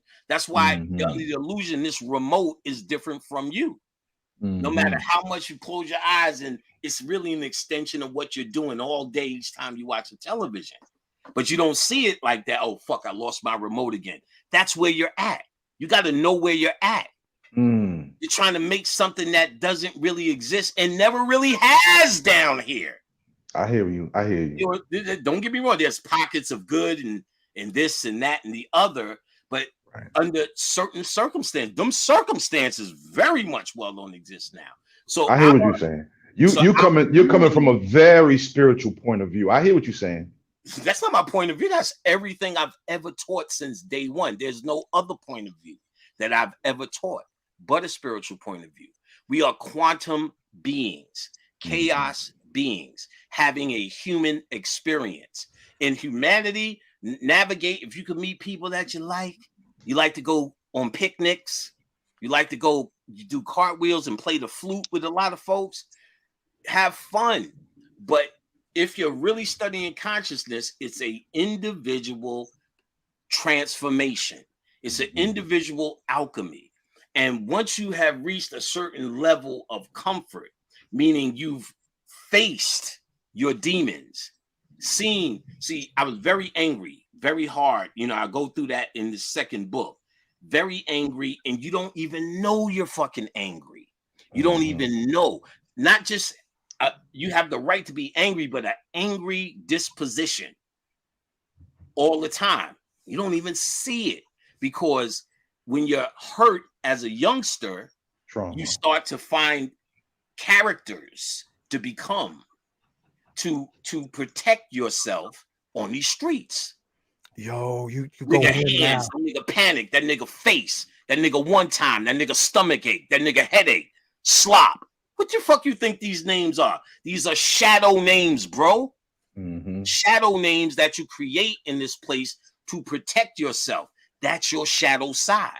So when you face that, see, all the hood movies, which I decode, everyone's trying to move out the hood. See, when I did move out the hood and I'm no longer in that scenario, I was able to reflect on a whole different level because I'm not in the mix. You see, it's another level of slavery. Okay. No? What's another level of slavery? To moving out of the ghetto with a hood. No. If you're in jail, moving out of jail, is that another level of slavery? Well, so how about slavery? Let's look at it this way, because this will probably make it easier for you. No, I'm saying, how about from slavery to sharecropping?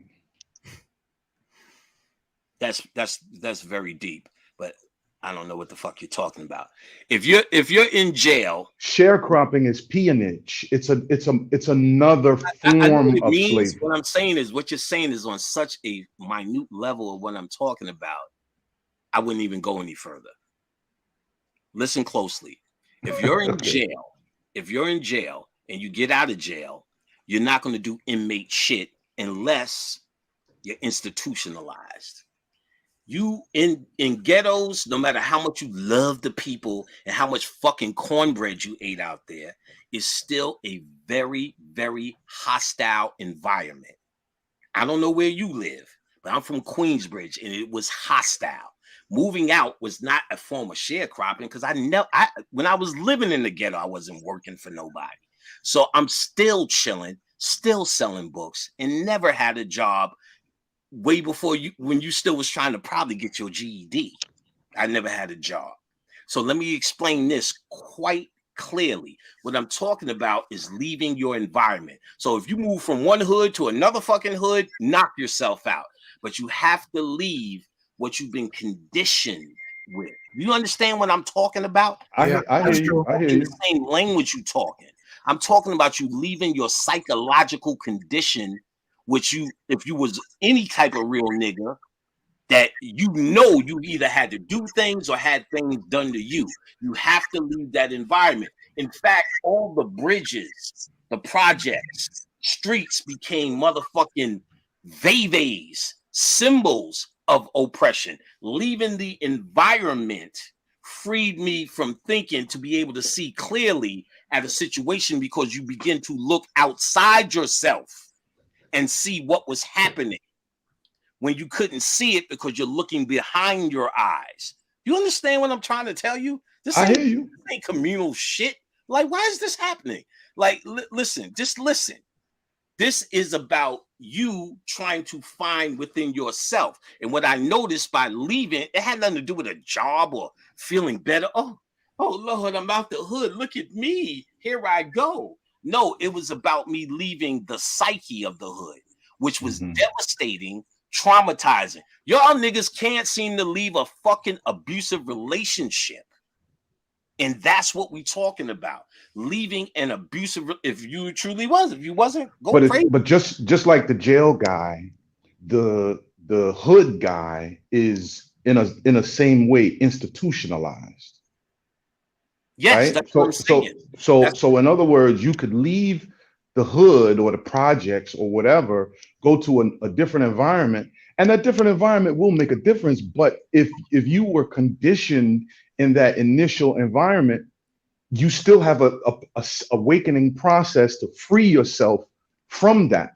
And all I'm saying is that it's like the onion with layers. We're still in the world of illusions. So you will free yourself from one condition, but there are still many others.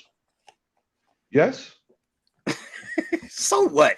Yes, of course it is. You don't have But to be condescending, bro.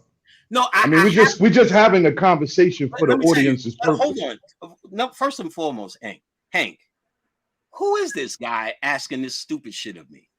He doesn't know who you are. Then, So then he has to go because this is interrupting me. Let me tell you, what you're saying is absolutely correct. But what we're talking about is you leaving an abusive situation for a better situation. I've been said and have been talking for years, you will never escape this shit but through death. But you are in a situation you can't see because of your condition.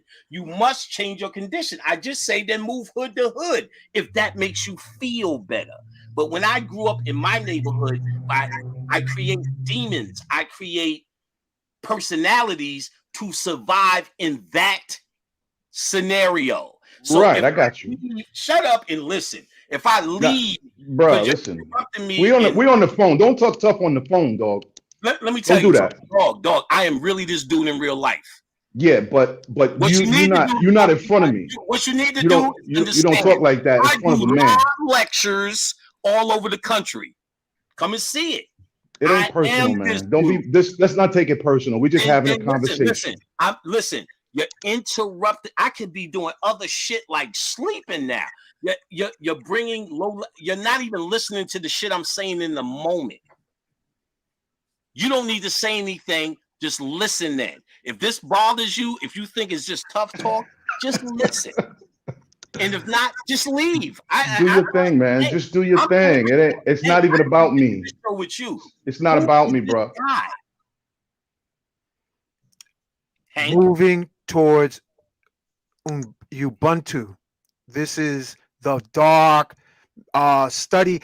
we're talking about shadow work. This is shadow work live because you have people who are very advanced students of Brother Panic, and then you have newbies. So you got Hank, stop explaining this shit. Listen closely. What I learned is once I moved out of New York, and it wasn't for a better life, it was actually to move with my wife. What I started to notice was I now, as New York became a memory, I was able to stand outside of the experience, observe the experience, and now, because of the work that you do spiritually, be able to decode things that you formerly couldn't see because it was happening in the moment. When I left the scenario, it no longer was happening in that moment. It doesn't mean you have a better fucking life, nigga. Are you crazy? It ain't got nothing to do with that. This is not even the conversation we having. That's why this is interrupting. What I'm saying is you have to change your situation to be able to see your situation. So whatever you dictate that change may be, if you're doing the same thing you did from when you was little, how can you inspire any change? Exactly. You can't. You have to change your scenario to be able to see yourself from different angles. And the angles you don't see are the shadow. And that shadow is created primarily through trauma. Through trauma. So most of us in our ghetto scenario were traumatized just by the living conditions. When I got out of a hostile environment, and there's no need for those particular senses to be sharp anymore. Other senses come online, bro. And when those senses come online, you'll be able to see some of this trauma you are. The same way a battered woman moves her ass out the house. No doubt. I'm not talking to you. I'm talking to people. You don't have to answer that. That's interrupting me now. I'm not looking for you to co-sign. I know what I'm talking about and been making this point for a long time. Either learn or don't worry about it. Don't worry about it. So just like a woman takes herself out the scenario to be able to look and see for herself what this abuser or this abusive scenario is doing, or that same sharecropping job, or that same job that you think you hold on to because you feel that you may lose it and lose everything if you lose it. All of these things create personalities that get us to hold on to these places. Exactly. So I went to here not knowing I'm going to hold on to a new house that makes me better. I had to leave a hostile environment to be able to take a new breath to do the work. I did more classes here than ever in the ghetto. So I would never move back because it's just like going back to jail to say I'm tough and I could bear it out with my people. No, I'm sorry, but I can show you how to get out of jail too. And that's what I've been doing. All right, let's ask another question. Oh, you know what I would like to do? I would like to play that other track you have here. Well, let's go crazy with it. All right, hold on 1 second. And then I'll share also the link. But thank you. Thank you for this whole energy because we did shadow work. This is the beginning of shadow work, but this is Brother Panic's track part 2. Can y'all hear it?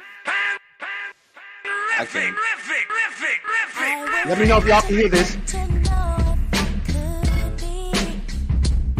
The kind of girl that you could be down for. 'Cause when I look at you, I feel something tell me that you're the kind of guy that I should make a move on. And if I don't let you know, then I won't be for real. I could be wrong, but I feel like something could be going on. The more I see, the more that it becomes so true. There ain't no other for me, it's only you. I wanna be down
Brother Panic, when did you publish this? When did you write this, bro? Dude, I have a studio downstairs. I make records all day. I just did it at my house How long ago? a week ago or so. I like that baseline beat. Thank you.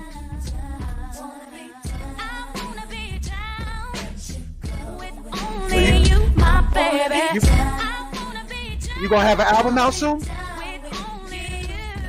Yeah, it'll be out tomorrow. For real?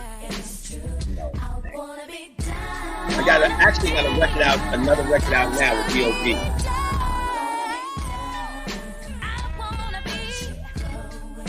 It's on Antimatter. Go get it. You said Antimatter? Yeah, that's the name of the album. This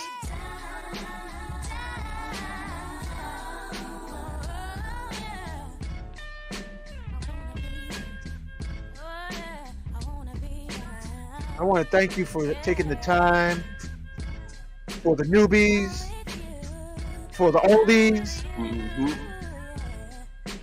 and putting together the music. Thanks. Because to take it from lyrics and then putting a bass line and putting it all together, that's some serious art. Wow. So everybody who's listening in, please. Hey, can you pause that for a second? Yeah, hold on 1 second. Let me pull it down. All right, y'all. Remember Saturday, February 18th, 2023, Stone Mountain secret location. We having our deity party. It's already lit. So y'all niggas need to come. It's gonna be catered food. Let me read her flyers. Khadijah's joint. It's going to be in Stone Mountain. You're not going to get the address yet. Pre-tickets only.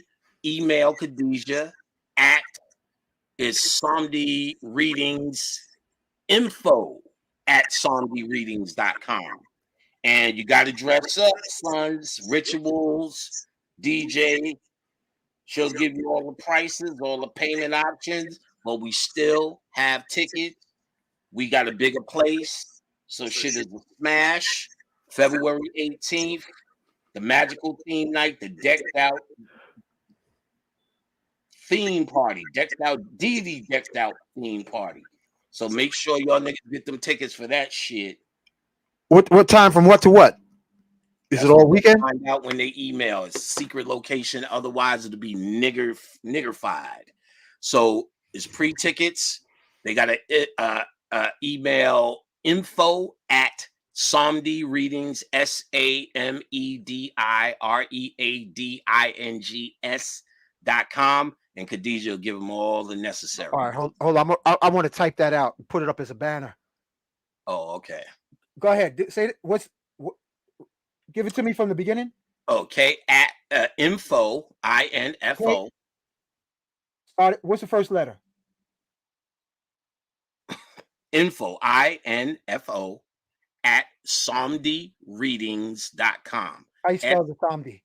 SAMEDIREADINGS.com. somdireadings.com. And that's February 18th. Okay, hold on a second. Let me type that in, man. I wish I had a teleporter. I like to type that out. It's okay. I think they heard it. You know what I'm saying? If they're going to come, they're going to come. 2023. Don't go through too much trouble. Adding now, posting. All right. Looks good. Thank you. Okay. All right. Now, let's get back in the flow. Panic. There's more flow. Huh? There's more flow. Yeah, there's more flow. All right. We put up the ticket, and then we're gonna put up the info, samereadings.com, February 18th, 2023. I don't know if that's all day and all night, but I guess you'll find out when you send in your info. There we go. All right. Another question, Hank? Yes. let's talk about ego. Yes, sir. Let's talk about ego Yes. because I think that'll be really helpful for all of us. And you got the floor, bro. And thank Ego, you, Baraka, yeah, for sure. being fluid. Egos are absolutely positively necessary. Most people think your ego, if I tell you, oh, fuck off, I feel cool today, is really stopping your flow. It's kind of like you don't want to do that with people, but you're dealing with people's ego. That's how you're meeting people. Your heart, your work, you have to check your own ego for yourself, not for other people. So that's everything I've been telling you already. You have to be honest with yourself. Most people egos extend for the lies that they tell themselves. So they need other people's to be convinced of it. And that's the way humanity works. You're having a human experience. But when you sit by yourself, you're trying to eradicate the lie that you tell yourself. You're going to tell people lies all day. I'm cool. I'm happy. I like you. I feel like being here. It was nice to see you today. All of that shit is ego. What you wear is ego. You can't get away from your ego. But that's not the ego.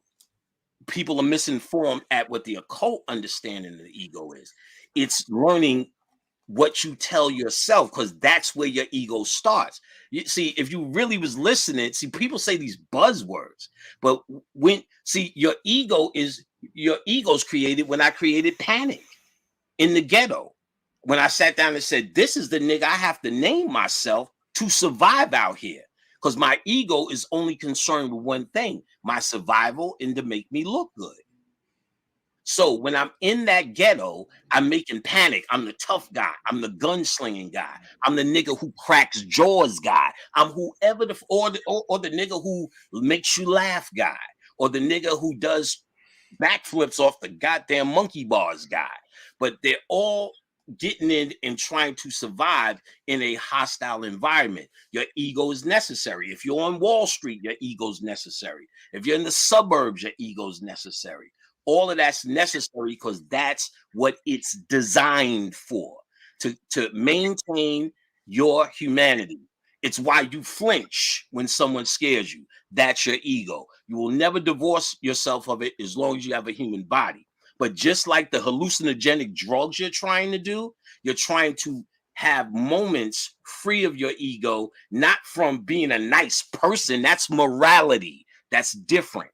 Morality is different. Courtesy is different. And those things could fall under why you're not courteous and why you're not this and why you're not that and why all of these things. But in the end, that's what people are. What you really want to work on is being honest with yourself. Yeah, I'm a bitch ass nigga and I know it. But you're not going to show that to the world.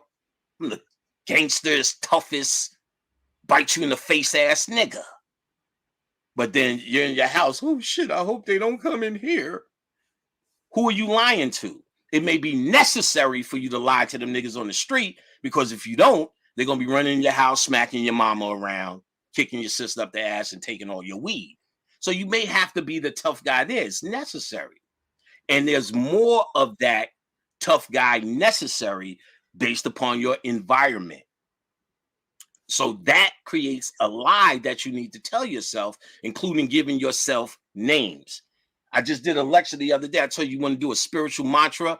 Call yourself by the name your parents called you when you was little. Boo boo, Nunu, Nick Nick, because they seen you as innocent at that point. So you want to get back to your innocence, and you want to start your meditation to deal with the ego that you have to find out within yourself. It ain't about proving to other niggas you're a good person or a nice person by acting courteous. I have no ego. You're special and we're special. That's not reality. The reality is, at least from my perspective, is what the ego you're trying to eradicate is the lies you tell yourself.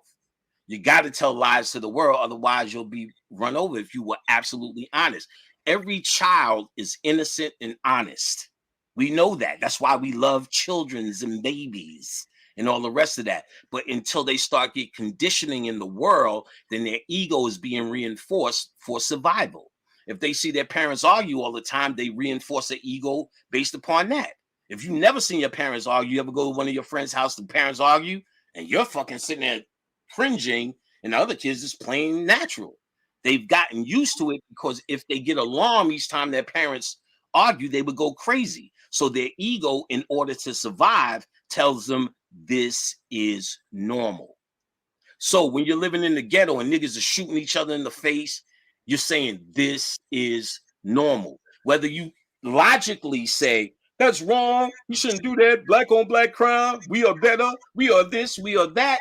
But because you live in that scenario and it really hasn't been, there's nothing you're doing to address it but complain about it, you're really still absorbing the trauma. The same way a woman who's getting beat is saying, I know it's wrong, but then they start making excuses for the shit about why they should stay. Well, I talked to him wrong and I shouldn't have did that. And I usually know to leave him alone and all that, because that's their ego doing things to survive within the scenario that they're in. So when they move out of the scenario, they're able to have a self-reflected look upon themselves. And that's truly what consciousness is, a self-reflection, not a communal reflection. The communal, what if that's the hype? All that shit was an agent movement by Dr. Martin Luther King. As individuals, we all had something to offer, and then we were making the community. Is there an echo somewhere? Let me see if that's mine. I sound good over here. All right.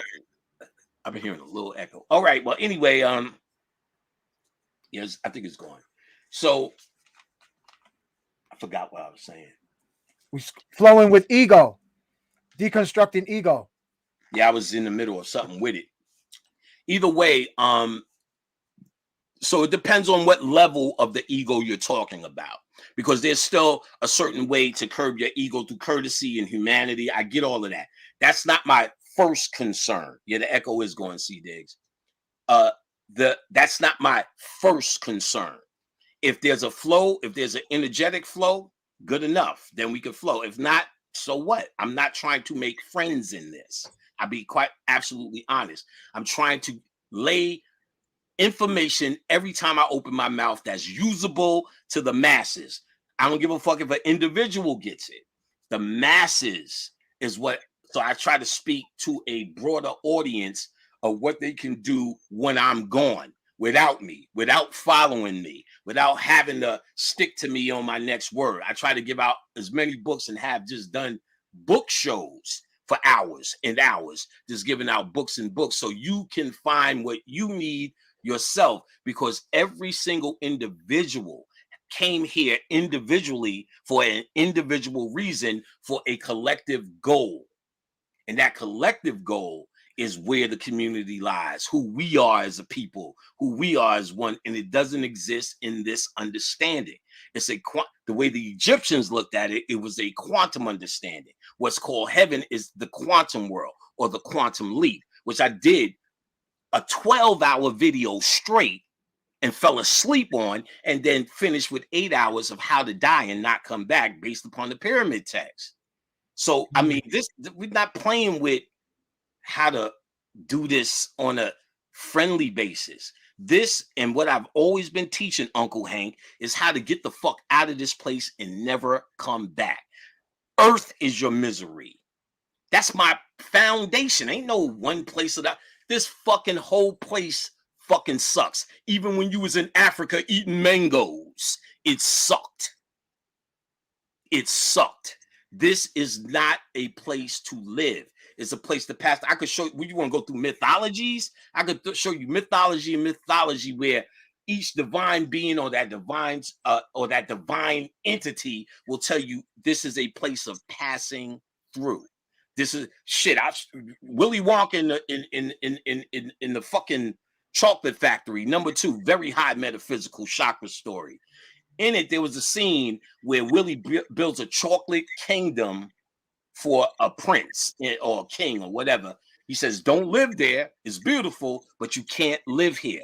And it melts. That's straight out of Hanuman and Shiva. Shiva builds a city for the king, said it's beautiful, you can't live here. He went to live there. Shiva went, Hanuman went, he had Hanuman destroy it.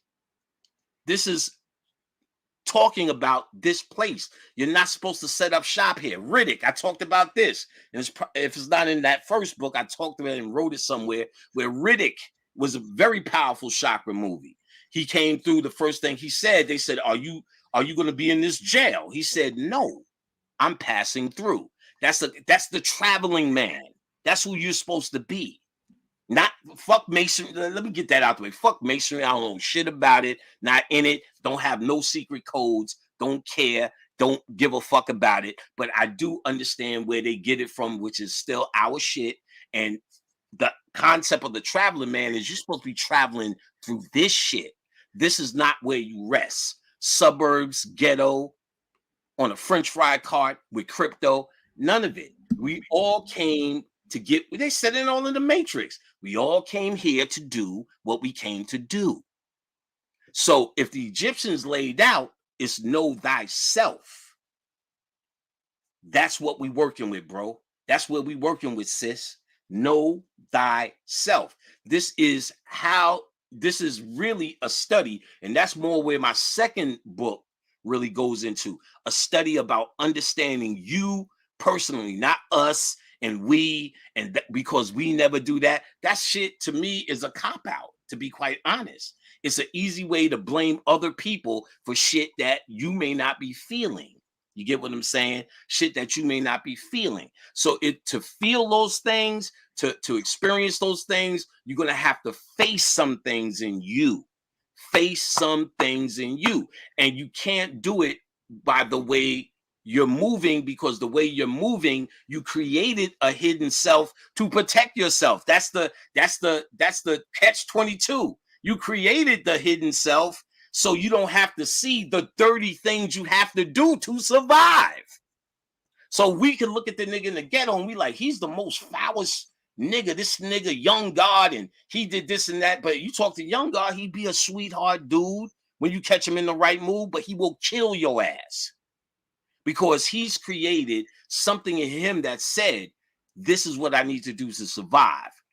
And my name is no longer Bill, it's Young God. All them niggas had hood names. That's a reason for that. That's because you're creating a character. I remember starting out with graffiti, Panic. I remember sitting down and just drawing as a kid, Panic, over and over again, Panic, and thinking of who Panic was.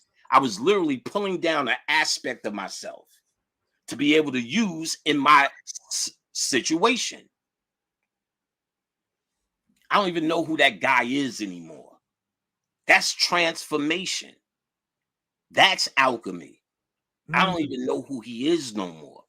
Because if I am still the same OG, the same guy, it's a failure. This place is the place of transformation. This is alchemy. And you will never get it blaming everyone else in the community. Women never do that. They're making that. Look what they're doing now. That's fun to talk about, but it's really, truthfully, no more than gossip. No more than gossip.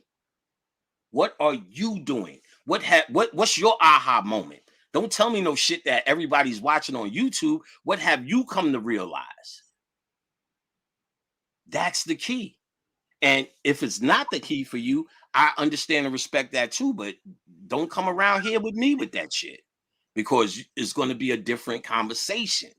Give them, it's always has. This ain't a new moment. I've been speaking since 2004 with the real niggas. Bobby Hemmett is the one who gave me the right of way. That's old news. And I've been speaking online before niggas even knew there was a following thing. Uncle Hank will tell you, people come around the world not because me and I'm so cool, because they hear a certain truth in the dialogue. And that's what Bobby Hemmett taught me, if anything, how to try to remain with integrity to the study. Forget making friends and buddies. We could whistle later. Speaking of whistling later, We're in January, Brother Panic, and we have another generation of young folks coming up with seeking. They're seeking. For the young generation that's seeking, because the folks around my age, most of them, a lot of them, unfortunately, are checking out from physical ailments. But there's a new generation coming up that's listening to you. And in that, what wisdom would you say for the people who are listening to you the first time, who are young, like in their 20s and 30s, trying to figure things out? I'm gonna be absolutely honest with you, Hank. Even that's old. I think they consider me old now, to be quite honest. Most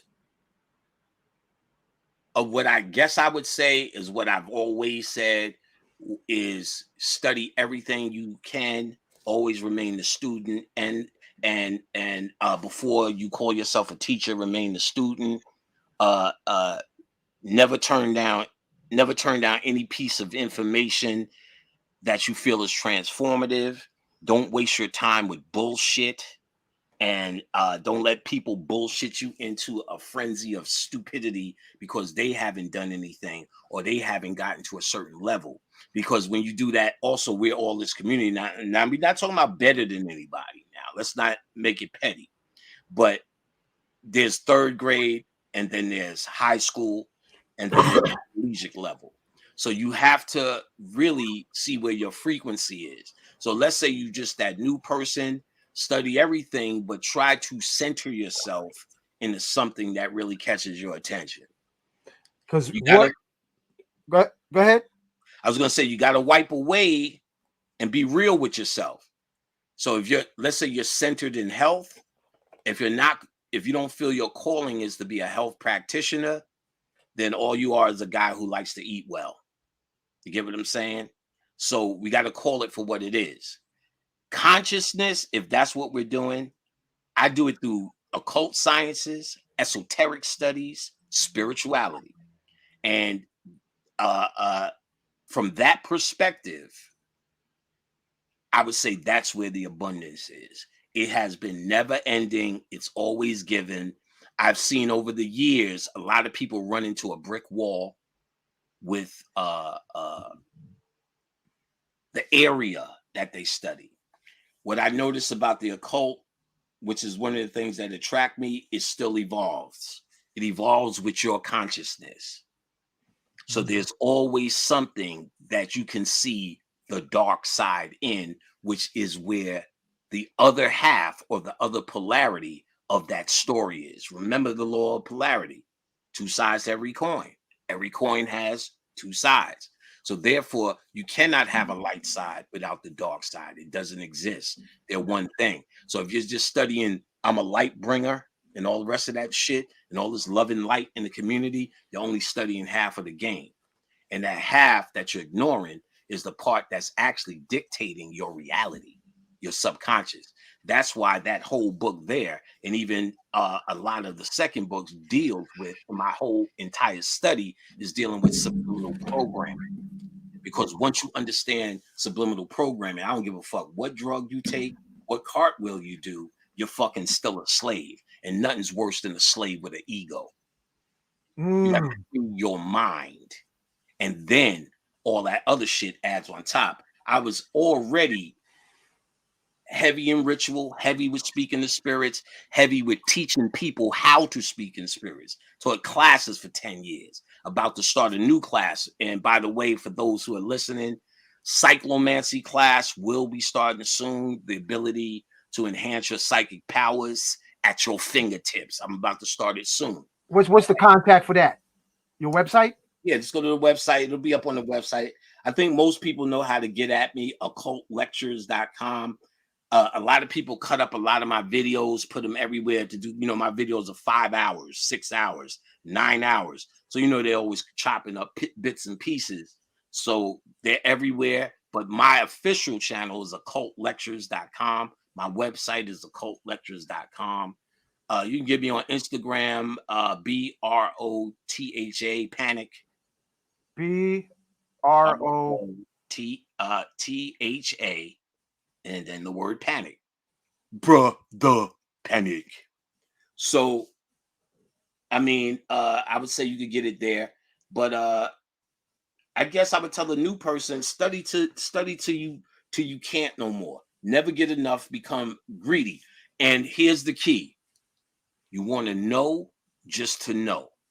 You Mm. don't want to know to save anybody, any community, any kids, any nothing. You want to know just to know. And when you have that sincere approach, it's starting to come from here. There's a book called The Spirits Book by, I think it's Alan or something Karnak. It's an old book, and most Orisha people will refer to it because there's a whole book of channel. But in that book, he talks about the ego and ego poisoning as well. And he talks about how you can study all of this shit, but if you don't understand the true nature of the study, you're going to study it like you did in public school. And in public school, they taught you to be cerebral. And but how we taught and what we are, you learn from the heart. That's why we had a holistic teaching system of talking, because it allowed you to use your imagination when I told you a story. If I said she was brown skinned with chinky eyes, you already seen it when I just said that. You already had your own image of that. And that allows you to be free in your head. When I give you a finite story and says this is what it is, you now have to be trained by me. But to tell you the story, yeah, it was a tree and it was blown in the wind. It's a form of guided meditation in this storytelling of the mythology or whatever point the teacher is making. This would allow it to hit the heart and you can become it.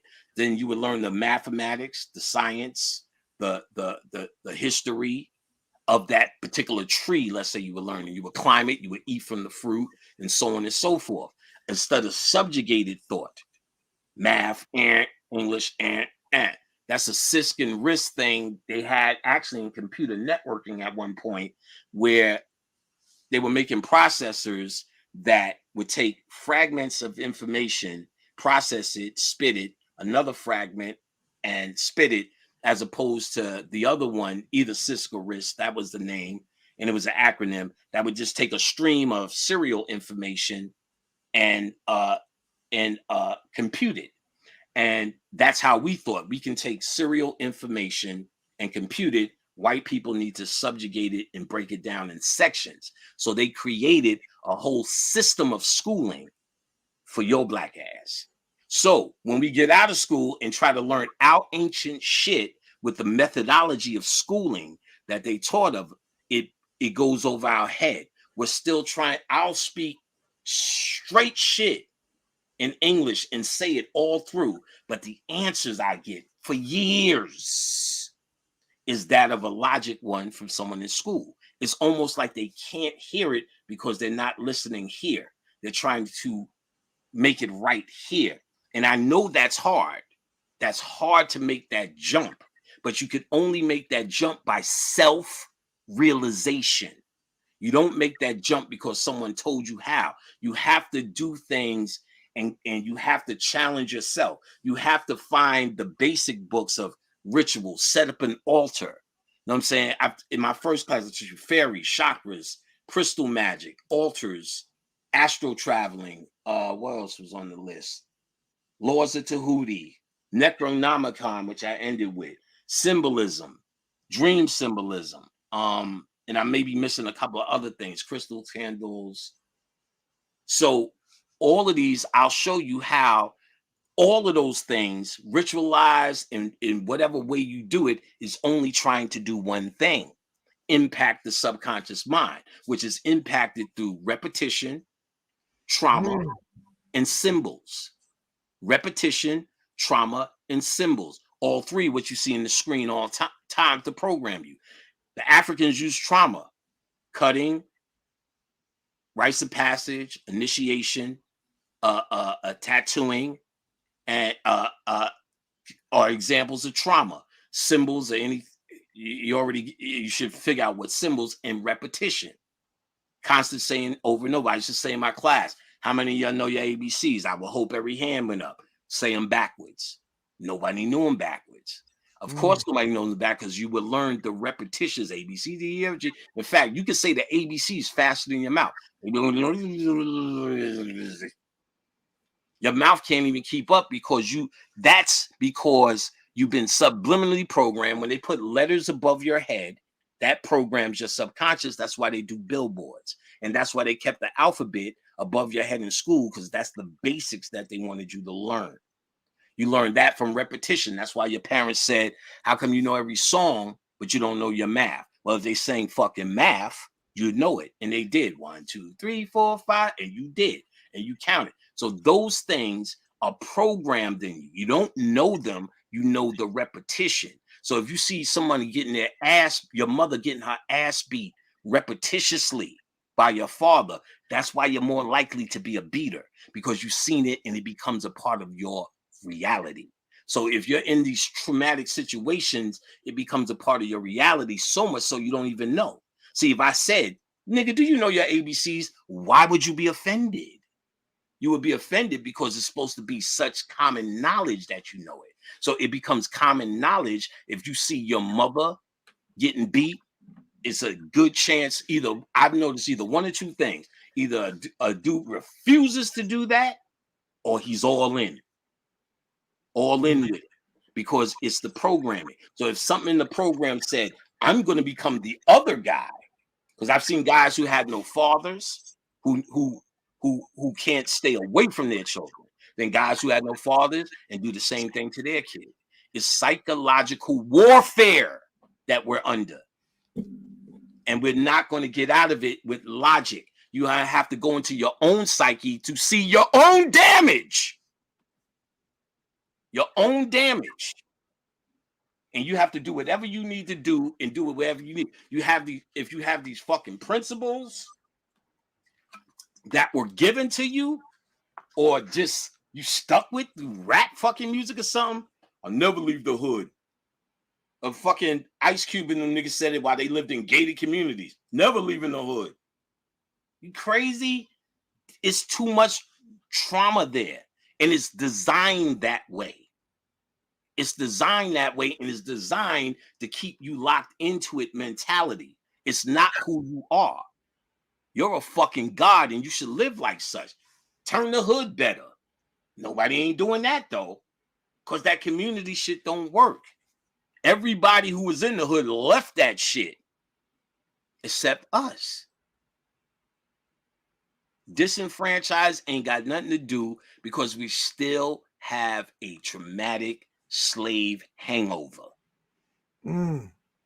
A traumatic slave hangover, and we have to do whatever we need to do. And we think, see, and I get it. I'm not blind to it. It seems like if we went through it as a slave, as a people, that we need to address it as a people. But the key is addressing as an individual. My grandfather was into the occult. When I first started studying it, I started seeing words like I, you. I didn't see we, us.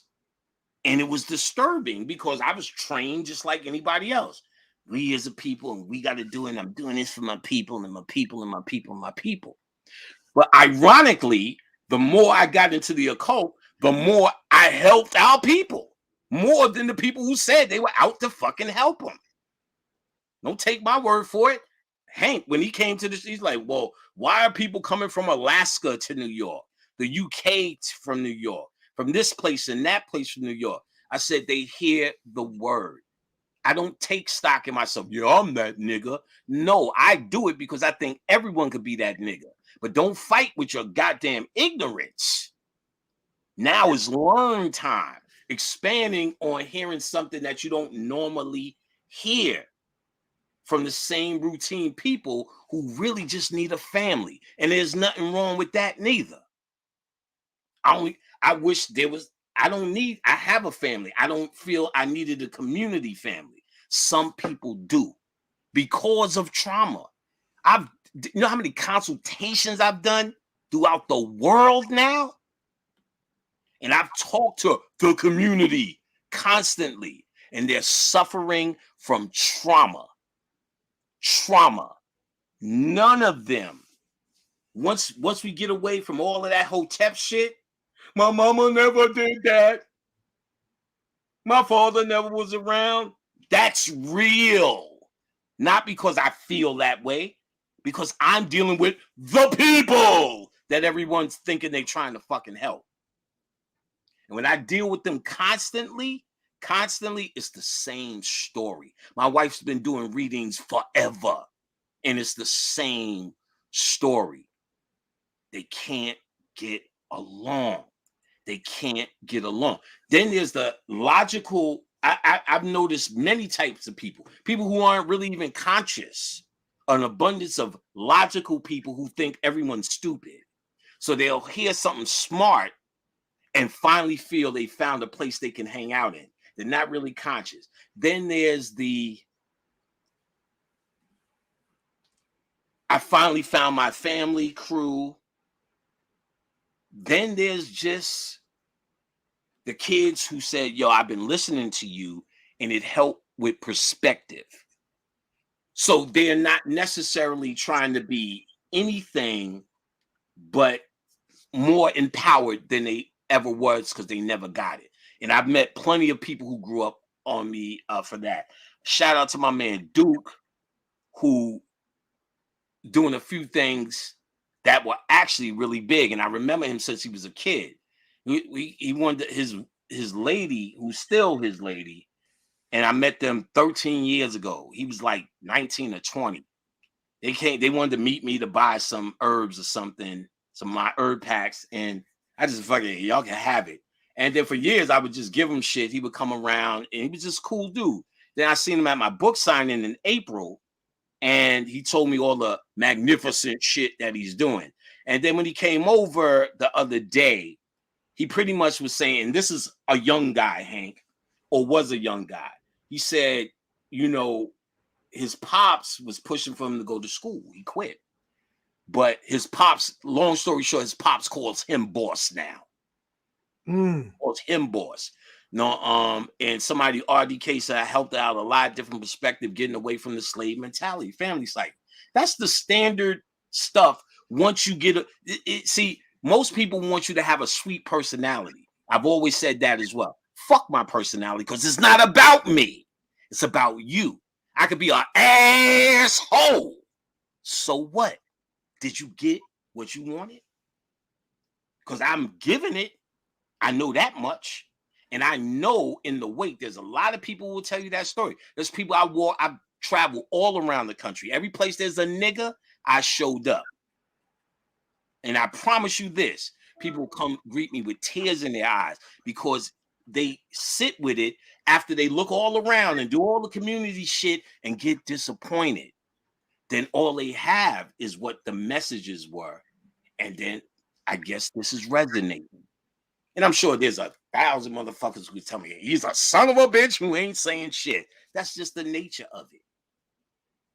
It's all about what you want. And it's all about knowing who's sitting in front of you. So you could say, I don't want that. So it's just going to frustrate me to even fucking listen to it. So I don't.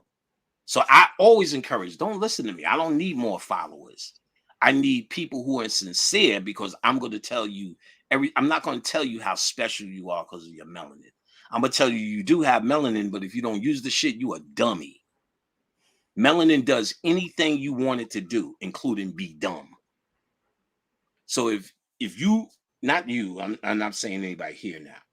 If an individual wants to stay stuck or stay in their place, there's nothing nobody could do about that but that individual.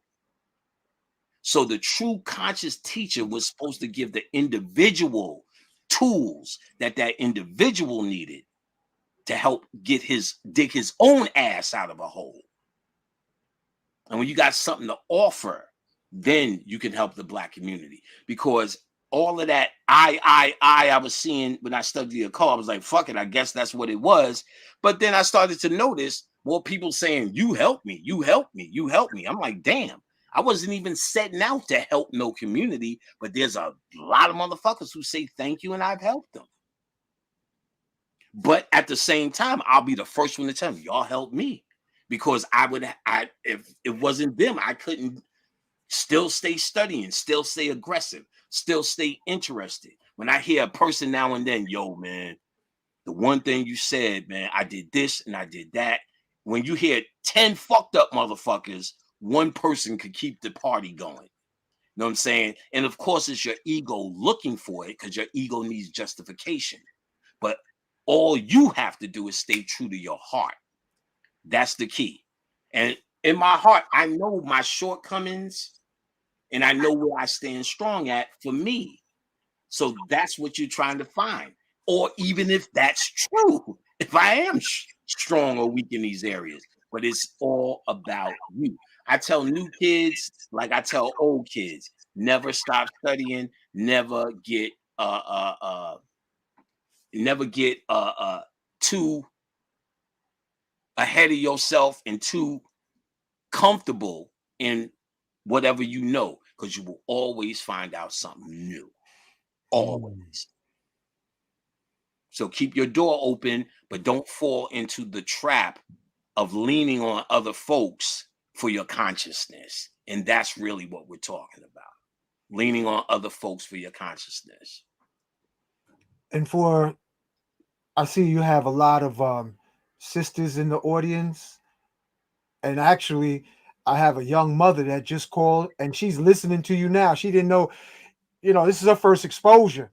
For the young mothers, Brother Panic, what recommendations would you give to them? And they're listening. I mean, I literally, they're listening. They always been listening. Like I said, this is not like, oh, a mother's listening to me. No, just this time of year. This is all day. And I don't think I would say anything to them that I haven't said already, is my point. I'm not a community person. I don't think they have a special message in the community and the brothers don't. I think we have one message to get to work. And I think if there's a personal woman thing that's needed, then other women should do that. Not me. I'm not qualified to tell a young mother what to do as a mother. I can speak on some things of what her to do for her enlightenment, just like I could speak to a brother and say pretty much the same type of things. So I don't have a special community message for them, to be quite honest, no more than what I've been saying to many young mothers, many young girls who became mothers on my watch. There's kids that come to me, yo, I'm 30 something. There was a dude at the lecture. I'm 30 something. I've been listening since I was 16. This is old news. So it's the same consistent message. I'm not a community activist. If she's listening, then I would say, thank you for listening. Right on. I can't think of nothing else, man. Neither can I want to thank you for being on the platform, bro. Sounds like a plan. Sounds like a show. I want to thank you, Baraka, for being on the platform. And right on. This was an incredible show. I want to thank all of Brother Panic's. I like calling. Let me 1 second. I want to thank you too, Brother Baraka. Sorry it got heated. I apologize if I got too heated, but you gotta let me flow. That's usually it's all good, bro. It's all good. If I get interrupted, I get real annoyed with it. So I gotta get in the spiritual zone. My bad. I was trying to stimulate, not interrupt. I can see that. That's why I'm apologizing if I overreacted. So I do want to apologize to you. Respect, warrior. Dignity. Take away any dignity from you. I appreciate you being here. No, respect, warrior. Respect. And I want to invite you up. I want to invite you back, Brother Panic. No, you have other things coming up. Yeah. I'll come back because what you remind me of when you talk, I literally see a lab, concoctions, glass bottles and heat and I see lab while you talking. And that's what I really appreciate. If everybody could do that, that's really our power. See how you could say, like, I can see things when you say things. If most of us see what we want to see. So they're trying to see if I say things that configure into what they already know. You get what I'm saying? They don't allow their mind to see things, whatever it is. Like he's saying he see a lab. Somebody else may see goddamn fish sticks, and that's the point. I'm not trying to get everybody to see, this goddamn Minnie Mouse cup. I'm saying, look, we have to deal with a cup. So whatever's in your cup or not in your cup, I'm letting you be a god and do it yourself. I'm not saying you have to conform to this because the community standards, that's morality. That's social behavior. That's not spirituality. Spirituality, you have to be able, it's your greatest asset is your imagination and connected with your creativity. So we already know where Uncle Hank's imagination lives at. So even when he's saying little things, to me, that's the most advanced shit being said. Yo, when you see, I can see this world, I can see that world, I can see cats and rats and automobiles, trains and planes. Good. That means it's inspiring something in your psyche that's showing you in play. You remember I said symbols, repetition, and trauma. He uses symbols clearly to see. The hallucinogenics will help for you to. We should really speak on that real quick. Cut loose, brother. I just want to put. Hold on a second. Let me make sure I got all your banner information. I think I included in the ticker. This is the upcoming February 18th, 2023. Brother Panic on Instagram, and it's also in the ticker. And y'all have an open invitation if you are mystics on the path, so that you're welcome to come and share, network, and be a part of the WhatsApp group. Yes, sir. And I just want to thank and everyone who's in the chat. Brother, let it rip, man. Let it rip. I guess I can only speak from my perspective of it and what I've learned over the years. I was very adamant for a lot of the early 2000s. The shit is about you. Fuck up, drugs are a crutch. You know what I'm saying? Blah, blah, blah, blah, blah. And but my lady, let's get down with this ayahuasca, nigga. And fuck that shit. You know what I'm saying? So now, then she's like, well, of course, there's a million people who's going to offer it to us around the country. And I'm like, we don't know them. You know what I'm saying? Niggas might hit me with some arsenic. You know what I'm saying? I said, there's a brother, Rising Sun. I said, when I run into him, I'm going to, he's the man. I said, in fact, rappers I know was fucking with him. Trash Gaddafi fucked with you. And I said, I know that brother when Trash was telling me the story. Now, did that lecture in New York and seen you. I knew, now we good. We about to get it. And it turned out my aunt was a friend from the 70s with your ass. Yep. That's why he became Uncle Hank real quick. Because him and my aunt Yo Kevit were pretty much road dogs. Special shout out to Yo Kevit. Special, she moved to Africa. Yes. She's in Ghana as we speak. Wow. So, nevertheless, even more trust, and he made us our first batch. Now, I hate to say it, I was drinking that shit like Kool-Aid. What, nigga? What? We did a whole retreat. Me, my lady, B.O.B., his lady, Aaron, who was a singer with us. We had trip sitters, Khadijah's sister, and another friend of ours, and another guy, Kenny, my assistant, came. One of them. So now we're up there. Boom! I'm just hit. Khadijah wanted to make it big. We laid in a fucking circle. I'm like, this is for the birds. But then I took a shot. You ready? Let it happen and saved your seed. I'm sitting there like, I fell asleep. So then I got up. I said, man, give me some more of that shit, man. I'm hitting it. I just kept shooting them shits. Bow, bow. Kenny's just talking to me. Then I seen the trees open up as a heart. So now we in business. But again, this is the shit I was doing. So I said, hold up, Kenny. Shh. Now you must quiet yourself, my friend. And so I'm watching it. My mom's came through. Panic is Pan, the tree energy. So I knew it was that. I was trying to figure out. Me and B.O.B. just started hanging who he was, but it was obvious. He was a Pan energy too. He was seeing dragons. I see the white snake. Then we said, fuck that shit, man. So she told me some things and made some sense and it lined up.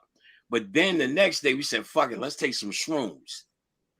You see, your shrooms in here? I said, yeah, I brought them shits. Golden teachers. So we boiled all them shits up, took a shroom. And that shit got me. I took off all my clothes. We got a cabin and shit. You know what I'm saying? So I took off all my fucking clothes. I was in the bathroom going, oh shit. Now I caught myself. I said, my ego's fighting this. I'm trying to balance. I'm trying to maintain myself. Nothing's gonna happen. Just let it go, nigga. And before you go downstairs, put your drawers back on. There's a whole team down there. So now I go back down, and B.O.B. made a song called Levert at the time. I said, yo, let's call up Gerald Levert, nigga. So it was some bird shit he did with it. So we poured to Gerald, boom, he came through. He started showing me. Now, I've seen this before. Niggers have their own universe in the quantum world. It makes no sense. Richard Pryor has a world. Comedians have a collective world. There's a pan world. Gerald Levert came through years ago. His brother, his father, and him are the three stars in Sirius. Same energy. So he showed me his work. I was like, nigga, the walls don't line up. He was like, nigga, you ain't on Earth. He was like showing me, he pretty much said B.O.B. can, because of doing that. And I've noticed if you shout out just an inkling of the dead, they will give you a fucking universe in return. I had a boy KL, he was the money guy. He was in a group called Screwball, and he died. He died of asthma. He came through, he was not conscious. We had another friend from Queensbridge who died at age 23. I didn't know KL named the rap group Screwball after this dude, Lou, who died. His street name was Screwball. Lou was a young kid to me, so I didn't know that. So he pretty much honored Lou by naming the group after Lou. And I didn't notice, KL had called me on a Thursday, said, yeah, I'm doing the cigar company now, blah, blah, blah, blah, blah. He said, yeah. And then he started talking about Lou. I said, oh, I never contacted Lou. So let me contact Lou. Lou died, then Mobb Deep rose up in Queensbridge. There's a lot, when people die, the energy goes to some of the deities. For instance, when Joe Louis died, he went through Mike Tyson. As soon as Joe Louis died, Mike Tyson rose. And I could go through all of that shit. Prince, how Prince channeled Jimi Hendrix. Purple Rain was nothing but, what's his name? Purple Rain. But when I documented all of that back when it was happening. But see, I know I'm getting spiritual because I'll start forgetting. What was I just saying about? Talking about the coming through the boxer's spirit coming into Mike Tyson. A little bit. Who was I just saying? You're talking about psychedelics and your experience when you was drinking it like Kool-Aid and the trees opened up. No, you way back. I'm just you're talking about the aesthetic. there was a specific thing. The energy, when one energy leaves, it kind of can transmute into another, or the energy is still there. That's understanding, but I was saying a specific thing. All right, so let's just keep moving. So Gerald Levert, we did that. Whatever it was good. It'll come back though. So we did that, and so I've been able to get energy, pick up on energy, and do all of these things. But what I found on those shrooms was it was easier. But I also found if I didn't study what I studied, I would have just been a high-ass nigga. I would have had a great experience. I would have seen things I haven't seen, walls move and oh, that's weird. Look what happens when you look in the mirror. But for years, I've been doing spiritual work. So my thing was, but it turned, instead of not using it, into, okay, you better have some work on your ass. And then when you use it, then you're able to go deeper, because you're really shutting down the entire ego for the moment, or you're just altering the ego to have an uninhibited moment. All your moments are technically uninhibited, but get funneled through your own logic, thinking, and rational mind. So your heart is always talking, or your spirit is always talking, but this is what gets in the way. So it's a act of trying to shut down this. Are you supposed to shut it down in Walmart? No, because somebody will rape your black ass. But who are you fronting for when you between yourself? Who is this person? When it's just them and they're in the mirror going, ooh la la hotep, rabi rabi and dabi by themselves. I can see if they had a lecture doing peace in beloved in the baby. It's a performance. But if you're performing that in front of yourself, or you got yourself to believe that's who you are. Know who enlightened me to that shit? Fucking Slick Rick. He said these words. He said, every single Negro in hip hop is fronting. What the fuck do you mean, Slick Rick? Why? How dare you? Not our beloved hip hop. Oh, Slick Rick, what do you mean? And then he goes, because every single nigga do not talk that shit in front of their mama. Yo, ma, what's going? What's cooking, ma? What's popping for dinner, ma? You don't talk. Hey, ma, what's for dinner? But you go outside, yeah, nigga, we about to do this. It's popping, it's cracking, it's that, it's this, it's that, it's the other thing. You do all that. So I say, yeah, actually, if you think about it, you are performing in the street, because when you get around your family, you don't do that. And the niggas who go to church in hip hop don't do that in church. They do it in the appropriate setting, which means it is a performance. Therefore, when niggas is go, ooh, a Buddhagani, and all of this shit is fronting. There's times I call lecturers, yeah, what's up, nigga? This Brother Panic. Oh, peace be unto you, beloved brother. Not never. And I'm like, you just said what up, nigga? Know what I'm saying? And that's real shit. Know what I'm saying? I've tried to reach out to elder niggas. The mind is crazy. And I get it. Some of them, I just say they have the right to do it. They came, they taught their thing, and that's what it is. So I don't really trip off of that, because that's where the ego is necessarily supposed to be. Now, so damn, I wish I was on that path. But anyway, we took the mushrooms. Yeah, you was in the bathroom, and you said you needed to put on your underwear. Right. I came down. No, we talked about that. We was dealing with Levert. We started talking, but more importantly, I said, oh, mushrooms aren't that bad. We've been hitting T, he's putting me up on this shit. Then I said, I'm gonna come to your crib so we could do mushrooms. That's when that nigga got my black ass with some old ridiculous. We drank 2 of them cups of tea, ate like a handful of them shits. Nigga, I was sitting there. What the fuck is happening? Word is born. I was like, yo, your fucking cat is a fucking agent. How come every time I talk, he come over here? You talk, he go over there. Word is born. The next day, he got rid of the cat. He said, fuck that. I think he was an agent. I was sitting there going, yo, nigga, are you Satan? This nigga said, yes. I was like, what the fuck? I literally thought my house wasn't there. I was like, yo, listen, if I get in the Uber and I have an address, then I know it's real.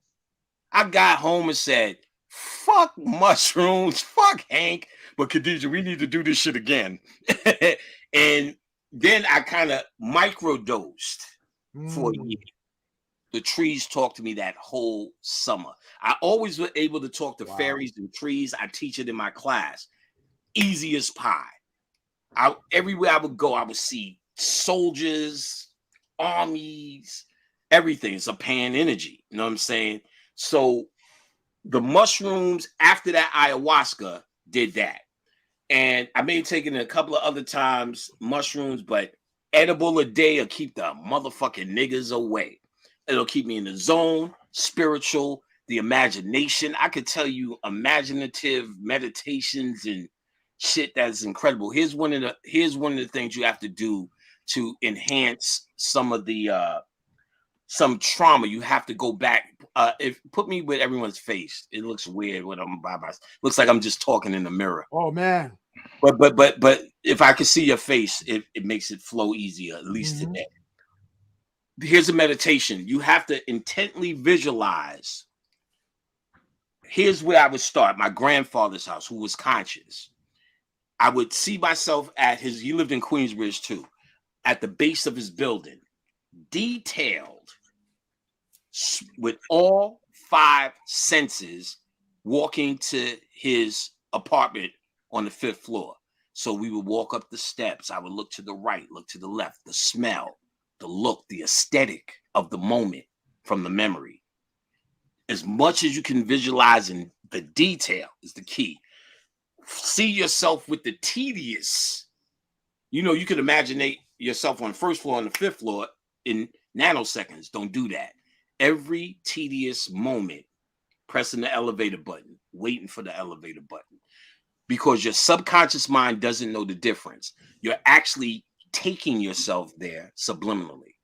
Knock on any door you go into in the house. Once they let you in, that's the ancestor letting you in. Close the door, lock it behind you, and now in a vortex or in a connection with that ancestor. What I would do with his, I would walk through his house to the room, all with the eyes closed in the deep. I would see such detail, and when I lay in his bed, I just open my eyes. I'm in my room, but I still visualize his room around me. Memories, trauma, release, you name it. Have a conversation with him. You're in his house. If you can dedicate yourself to that form of thought and that type of thinking, that's why I said what Uncle Hank was doing is the most important. The ability to visualize, creativity. Meditation, my father was a transcendental meditation master, I would go as far as saying. He taught me how to meditate when I was, we was about 8 when he started, 8 or 9. And one of the things he taught us as a kid was to visualize an apple, something that we had at least 100 times at that point, even in our short lives. And then he would say, no postures. He wasn't big on postures because I couldn't do them. He would do them. And so you didn't really have to necessarily focus on posture. You need to focus on the moment more than the posture. And think of the apple and experience that apple in your mind with all 5 of your senses. Touch, the sound of crunching, the taste, of course, the look, the smell, and how it feels. And because it's something you've done a million times, and I even still suggest that for the new meditator. What you're really trying to do is your ever chattering ego that I told you is always trying to interrupt your spirit. Meditation is the act of trying to get your mind to a singularity. So most people are trying to think their way into a singularity. What you're trying to do is unthink your way there, and that's extremely hard to do. You can't stop thinking. Your ego won't shut up because it doesn't exist. It always has to do something for you to say, I'm alive. I am Panic. I am this guy. I am that guy. So what you need, so you're trying to eradicate it the best you can. So you have to try to get into singularities. Also, anything that distracts you. For instance, there's one of these things I tell in my class. You think that they want you to watch commercials. You understand? They don't. They want you to do something else during commercials. Because what you do is when you're watching commercials, you go, I'm not buying no fucking spick and span. But if you go to the bathroom or you go over here, you're not focusing or blocking it. And it's still talking to you. Westernality. In my second book, I got a whole page of what they call taglines. And I guarantee you know at least 85 to 90% of them. In their instructions, Snickers, it's so satisfying. Coke is it. Have it your way. These are not suggestions. These are commands. Because if they say it over through symbology and through colors, through the emotion and through repetition, they got you. And that's what they do. And that's how they do it. So, what the fuck was I talking about? Repetition and symbol. So meditation. So from there, you get more and more complex with your imagination, but you'll find you can grasp your ability to leave anytime you want. Be in a barbershop, I'll hear them. I can be dead sleep and have a conversation. A girl called me, I was dead sleep the other day. We had a meeting. I said, I'm going to sleep before that. I was like, drunk sis, she's at the store. She's going to get this for the party. She needs you to talk. I had a whole conversation with this motherfucker. Sleep. Get 4. Is 8 in the pack. Get 8 or 4. Get 4. Blah, blah, blah, blah. Be gone. There's people, I've been in barbershop dead sleep. Your panic is your time. I can't just get up. I have to bring myself back. I could go in that heavy meditation. That's just years and years of doing it. When I was 16, I was like, told my father, I was like, I've been meditating all these years. Ain't shit happening. That motherfucker almost dropped the cigarette. You was doing it? I was like, yeah. You know what I'm saying? He said, I said, yo, each time I close my eyes, the only thing I notice is and when you close your eyes, look towards the top of your head. What you're doing is shutting these eyes off to the world and activating this eye. And I said, all I see is like, it just moves back and forth. He said, that's alpha state. He said, that's the goal. Now, what I found out later, your different brainwaves, alpha, beta, delta, gamma, and all of that. Alpha is just right under beta. Beta is your conscious mind. That's what you're walking around here with now. It's your logical mind. Alpha is your subconscious mind. We go into alpha all the time. Commercials, we go into alpha. That's what I started to say. They want you not to pay attention because you're in alpha state. We even think when they did TiVo, you ever notice TiVo, they still show you pictures during the commercial as you fast forward? They're hitting you with symbols. The commercial's not over. You're not going, you think you're going past it, but your subconscious mind sees every frame. And even when you're watching a movie, which is 24 frames a second, your subconscious mind sees every frame. I wrote that in my book as well. Because your subconscious mind picks up on any and everything. That's its goal. It doesn't judge it. It doesn't know lying. It tells you the truth. It tells you the truth all the time. That's why if you get into behavioral analysis, you get into, you can see by body gestures what people are telling you constantly through their subconscious mind, which can't lie. So our subconscious mind is programmed for us. That's the cusp, the 100% control they have over us. It ain't the melanin vaccines. It ain't this. It ain't that. All that shit I'm sure is helping. But what they have over you is psychological warfare. And until we take our psyche back, it's not going to work. We're not going to take it back in our current state of thinking. If for no other reason, because it's not working. So I know I've made this place work for me as an individual, but I'm not cheap with it. And we're not talking about work in terms of happiness. We're talking about work in terms of functionality to do your spiritual work, not happiness. There'll never be pie in the sky down here, and I do not look for it. I look for everything that can score, perhaps. So I'm aware of that. But I still made this as functional as possible in our current scenario by shifting the thought process. And I can tell you, with our current thought process, it does not work. I've been hearing it since 2004 when I started talking, and really years before that. It just doesn't work.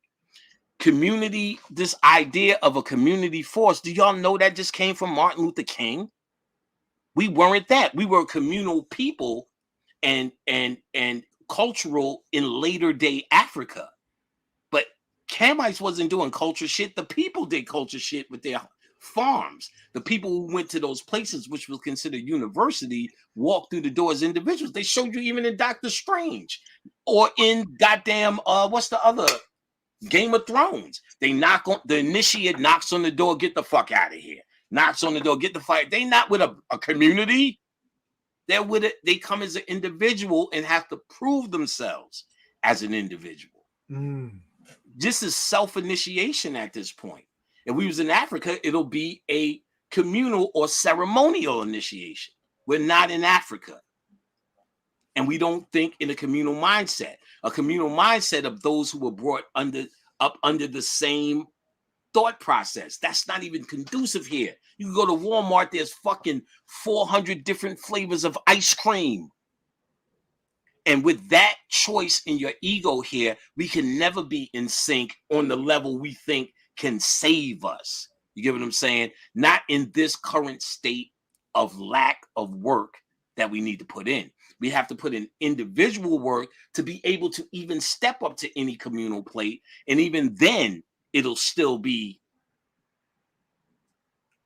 earth inspired. It could be better, no doubt. And I'm always looking and always down for something better. If you said, if you do this for 5 minutes with crypto and you'll get this, I'll do it. But my philosophy isn't that. My philosophy is ultimately the ultimate work. Everything else is survival. The ultimate work is an internal walk or your internal path that you must define individually. No, everyone is scared to take the reins because when they fail, or if they fail, and they're bound to fail in some of these things, or they don't feel they have the confidence to go in certain places, or they don't feel that it's happening for them in certain areas, that then they kind of fall into this whole societal community thing as a crutch. And you kind of, if you can see your way past that, you'll go further. So in that, a same crutch I noticed is because I've seen the popularity of hallucinogenic drugs come into the game. And I've also seen it become a crutch now. Let's not forget, they can free your mind, or they could just be drugs. And that would have to come with it. That's who's using it. There's a recreational drinker, and then there's a fucking drunk. There's a functioning alcoholic. There's different types of alcoholics. And if there's different types of alcoholics, functional drunk, bent over drunk, drunk that sells your kids, drunk that don't know where they wake up the next day. And then there's just a guy who parties every once in a while and has a fucking amaretto sour. But I would have to say, wouldn't that probably dictate your disposition or your mindset when you pick up a bottle of liquor? What are you drinking for? Recreation, to escape, to do what? So it's the individual. So just like that, if the individual is not conscious, what would make you think you could pick up a drug and become conscious? You can have a conscious experience, perhaps. Like I don't know if the documentary's still on Netflix, but Doug Strasberg is his name, I think. The DMT spirit molecule guy. Ralph Strasberg. Strasberg. Straussman. He did a documentary. He did the DMT spirit molecule, and he pretty much was giving butchers, bakers, and candlestick makers DMT. And in the documentary, they said, well, what have you discovered? What did you set out to discover? He said, well, we understood that there was more that happened after death. We didn't know what it was. And I wanted to give out these mind-altering DMT drugs because we found out during the death experience, there's a flood of DMT that comes in the brain, and that's the after-death experience. So we wanted to see if we can control that. He said, well, how did it go? He said, after all these years, all I could say is I just gave people a lot of drugs. Did you find out anything? No. Did you find out this? No. I said, that's interesting. Now he turns to all the people. They start interviewing him and saying, all the people, and started saying, well, what have you learned? And everyone back to back, butchers, bakers, doctors, candlestick makers, was like, there's something else after this.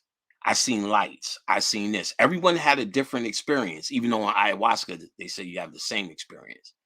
But they said, I seen lights. I seen this. I seen this. I seen this. I seen these colors. I seen my parents. I seen this. I seen that. But all of them had an overwhelming sense of calm about death. I said, bingo. He missed the subtle point. If you were the shaman and these other people were farmers and plant growers, they weren't into what you're into. The shaman was the conscious person.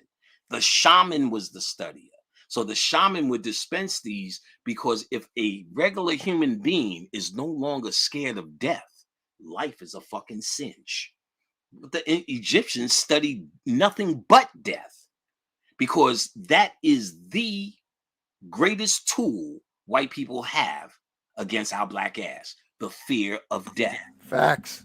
We even saying it now. So sorry the ancestors left. Lucky fucking them. I'm like, why the fuck am I still here? I'm the only one left, it seems. I felt kind of jealous these niggas is making the trance. These niggas is going back to their thrones for great work that they came here and did. That's happiness shit. The misery is down here trying to figure this bullshit out. So our fear of death, the Egyptians know, you study it and understand it. This is a cinch. And you had a bunch of people who now taking these drugs and at the very least had an experience where they didn't fear death or the unknown because they had a peek into that world. And that was the fucking point the shaman was. They wasn't giving it to the people just because, nigga, we all gonna be conscious. Here you go. That's the wrong idea because you would think that way in today's functioning way we think of community. That once we get something, everyone benefits because we all have this same mind automatically. That we know that's not the case practically. Everyone has individual different minds. So if everyone can find one type of consensus, then that's a glimpse of our community mindset that we originate from, which community just means quantum, all connected, no time, no separation, immediate connected. There's no space, distance, or time. It is one. If you want to see the concept, watch for free on Netflix Deep Space Nine in the Star Trek series. The one with the black captain. Cisco. Concentrate on Odo, and especially the last season or the last two seasons. Number one, the Jeb Hadar, which was niggas controlled by these founders from Universe B. And it turns out Odo, the shapeshifter, found himself most comfortable as a pile of goo. When he went back and finally found his home planet and got into the pool of goo, he said, I now know all things that my people know. And my people now know all things that I found out. That's called Akasha. That's our community. Akasha is our community. It ain't down here. We're trying to mimic something greater with dysfunction. And that's why it always turns out dysfunctional. So the founders tell Odo, we send pieces of ourselves all through the universe. Some make it back, some don't. But that's how we get knowledge from every corner of the universe. We came down, our mind is so vast, so divine, it takes all these niggas to have all these experiences just to have one point on planet Earth. That's what that shit feel like. So we have to be butchers, bakers, candlestick makers, prostitutes, hoes, and doughboy, and what they call them? Not doughboys, whatever they call them, gay boys, doughboys, or whatever the fuck they call them. But you have to be all of those things so we don't never have to do this shit ever again. So we're defining socially what we call dysfunctional. That's from your human perspective. And it is. And you are having a human experience, so you don't want dysfunction. I ain't going to like, oh, well, my granddaughter should have been looking. You're going to protect it with your life. That's your human nature. I get all of those things, and it's not wrong. But we have to at least be able to know what category it's in and put it where it belongs in our psyche, in our conscious, in our work. It is most necessary to protect. Ain't nobody going to smack the shit out you and you're going to go, oh, brother, I have no ego. Nobody's going to kick your mother in the ass and you're going to go, that's the laws of attraction, mom. You must have did something wrong. You're going to fight like a beast if you see that. You get what I'm saying? So why fight that aspect of your human nature? That's not what you're here to supersede. Some people do that and find that as spiritual work. And that's why they have to go live in fucking mountains by themselves in priesthoods. You get what I'm saying?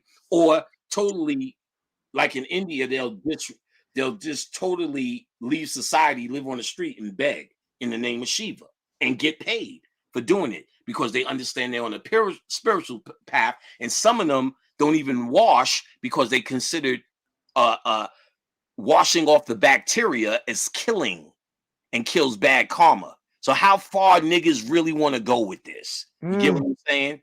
Damn. How far, and that's who niggas is still looking up to them niggas. They don't even wash yogis because the bacteria will create negative karma. Like I said, this shit could get kooky out here in these streets. You have to find your own, and then you have something to offer. When I went into my own study, closed the doors, stopped lecturing for a few years, stopped running my mouth and talking to people, and said, fuck that, had to be begged to come back. And it really over a few years. And because it's all about study. But then I realized I had a whole nother thing to offer. Not trying to offer it or trying to save Black people. It was just the experiences that I was going through. And I was like, oh, it's easy. You could do it too. That was my whole constitution. There's nothing I can do. I'm not from Saturn. I'm not better. I am from a regular ghetto, just like you. But you have to turn your attention towards yourself.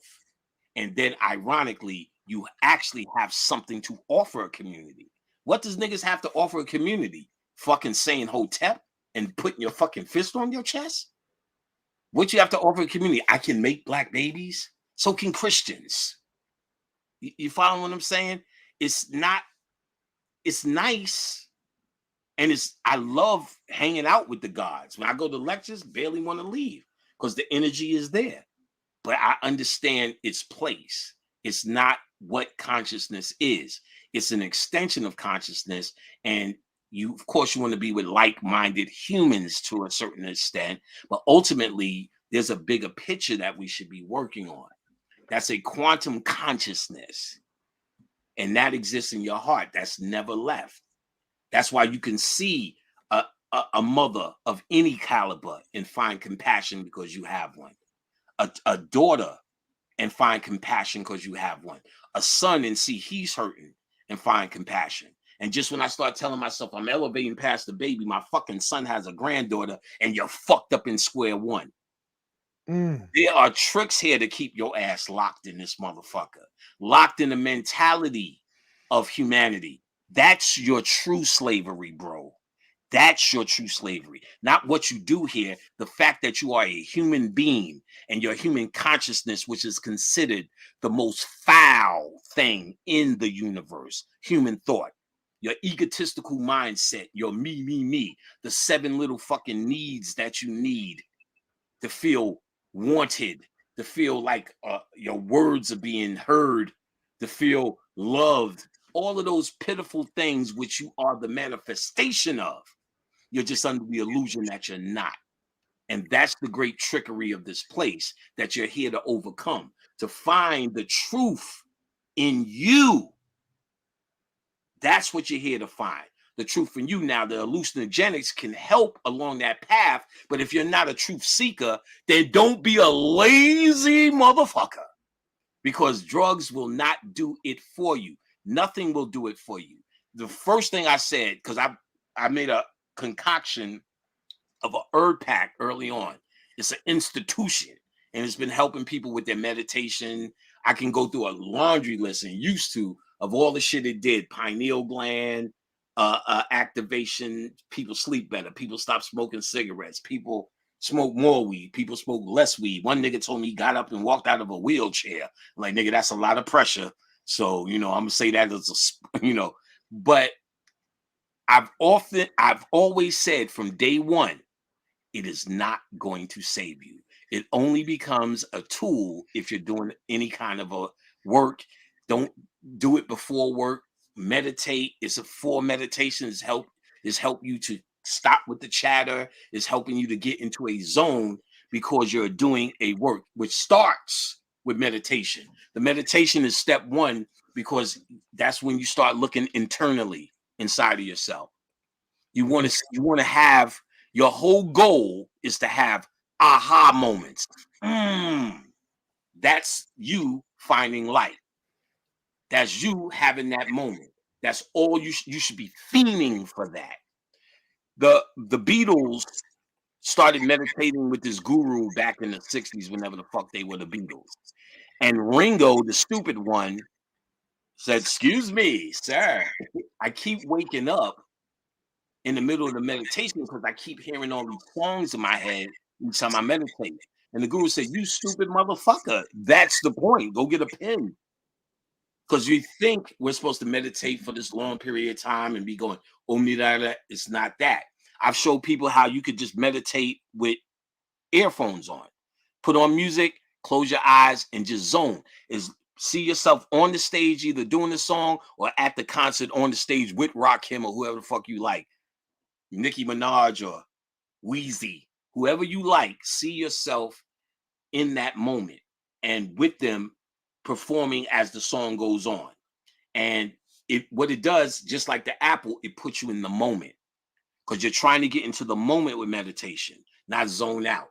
You're trying to get into the moment, and in that moment, what you're doing is taking that part of your mind that's usually covered in chatter, and which is your spirit talking, which is now regulated through atrophy in our comatose state as intuition and intuition alone. So you want that intuition to start speaking to you more. So you have to know how to tune out. And that starts with meditation.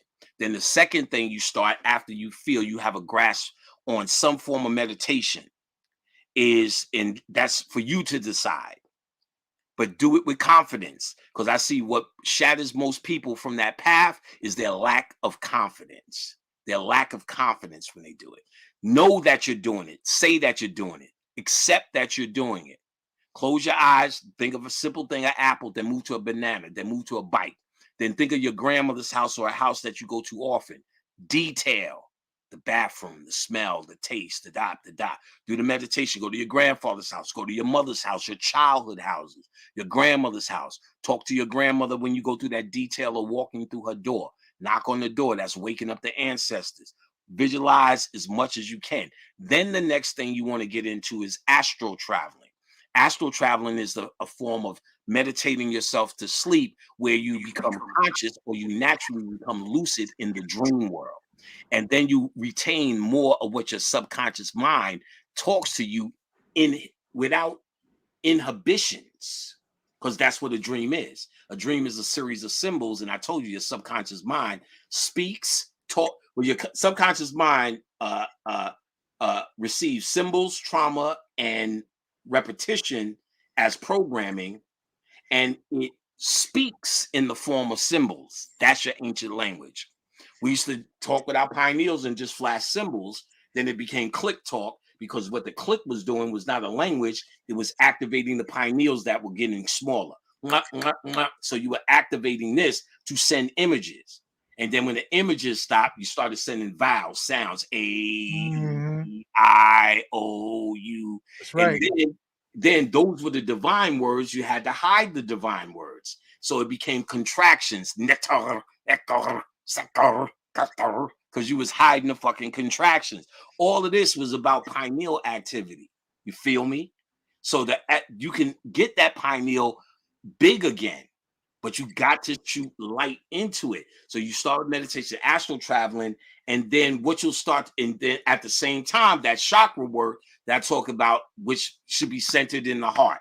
And first, the compassion, healing, forgiveness starts with you. I got a crooked dick. I never made the high school. I never fucked the prom queen. You know, you accept those shortcomings about yourself. I never was the greatest knockout champ. Yeah, that time Billy Johnson, he kicked my ass and took my lunch money. I accept that. I'm not perfect. You get what I'm saying? And I forgive myself for not being that. Because most of us punish ourselves for not being the thug enough, not being the whatever we think we are enough, not being whatever your parents want you to be enough. So you got to first have compassion that you're only a human being.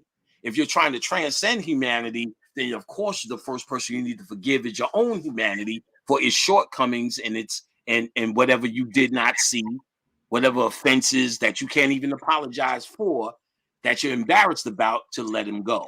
And then once you find that compassion in yourself, then the healing, or first the forgiveness, then the healing for yourself, then move on to the next greatest, biggest programmer in the world of mind control to you, your mama, the one who before your ego was developed into saying, this is my problem and this is my joy. All you could do is cry out when you was in pain or discomfort.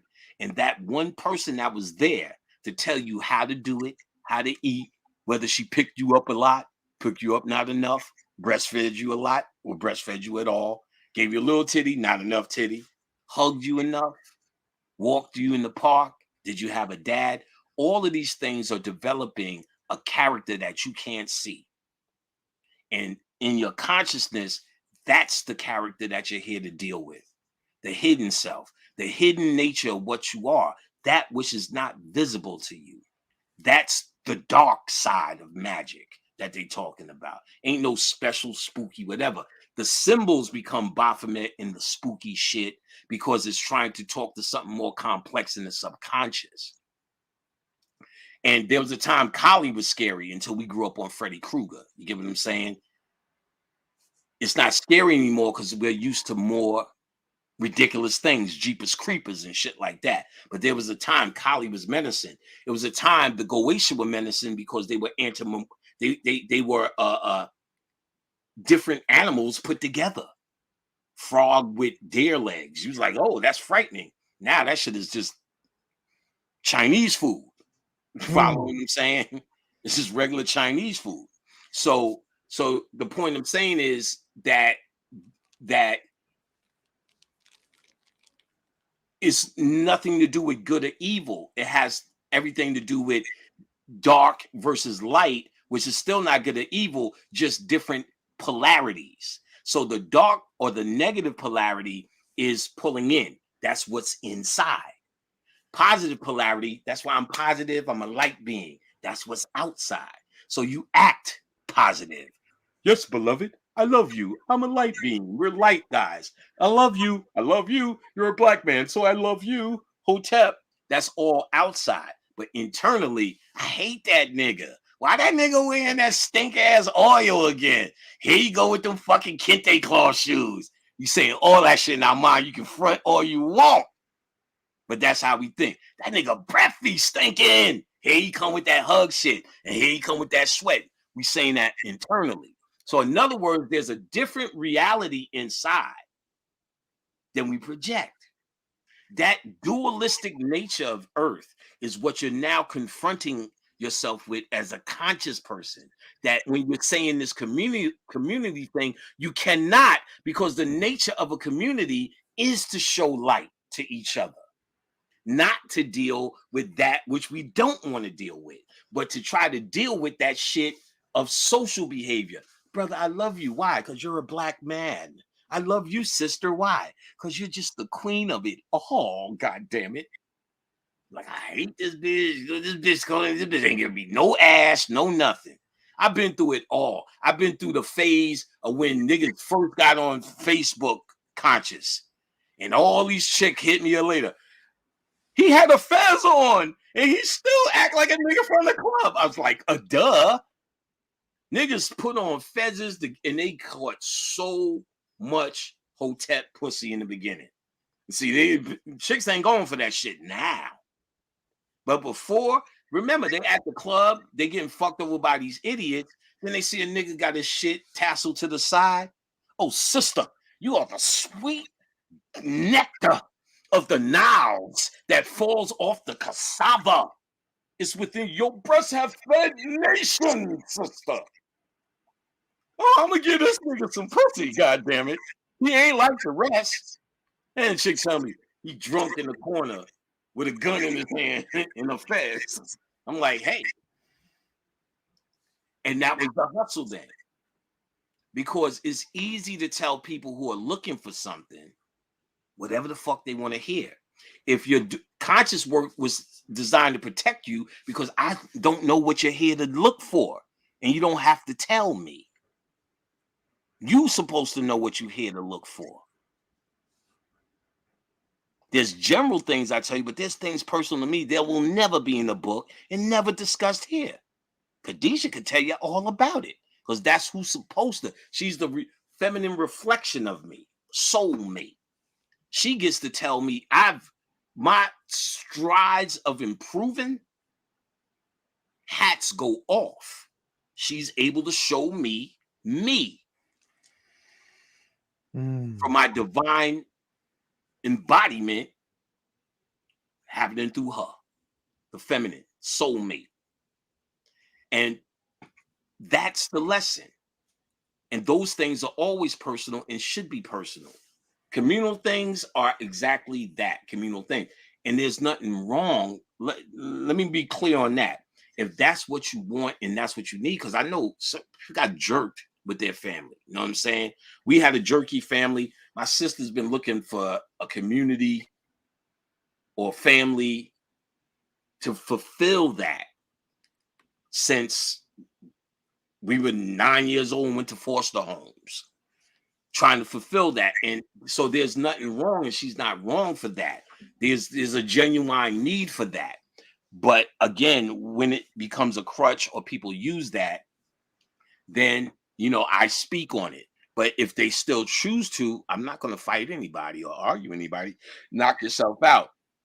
And again, one of the things I noticed as these drugs became more popular, I don't see them as tools. I see people using them as an escape as well. If you're using them as a tool, more power to you. You know what I'm saying? But if you're using them as an escape, it's really only you who can define that, not me judge it for you. I'm only saying what I've noticed because I've in a unique position to speak to people all around the country about these subjects. So this is what I noticed. But if that's a person personally doing it and that's what they want, then hey, you know what I'm saying? Good for you. But I want more. So when I started using them, I felt I was already at a level where it did mean something. So the spiritual message I was getting, it was fucking on point. Hey, on point. And anytime, even with weed, I could go in, take an edible. I could come up with anything, talk to anybody, and anybody could do it. I promise you, it's not that hard. It's our natural way of being. We're out of fucking our natural way of being. White people have nothing in their heart. They're cerebral, and they taught you how to be cerebral. Even Aleister Crowley in his book, one of his biggest lines is, let them die in the new aeon that's coming, which is here. Let them die with the dogs of reason, which he's saying, which is where you get the same, do as thou wilt is the whole of the law. Because he's having a channel with a deity called Awas. And he said, well, Awas is telling him, which is an aspect of Haru, according to Aleister Crowley in his book of the law. And he's pretty much asking him or questioning him, well, what's the new mindset, son? He said, do as thou wilt is the whole of the law, meaning you are now free from your thought pattern of communal. The exact word is responsibilities that have been given to you. You're not even choosing your communal responsibilities. You're in a gang.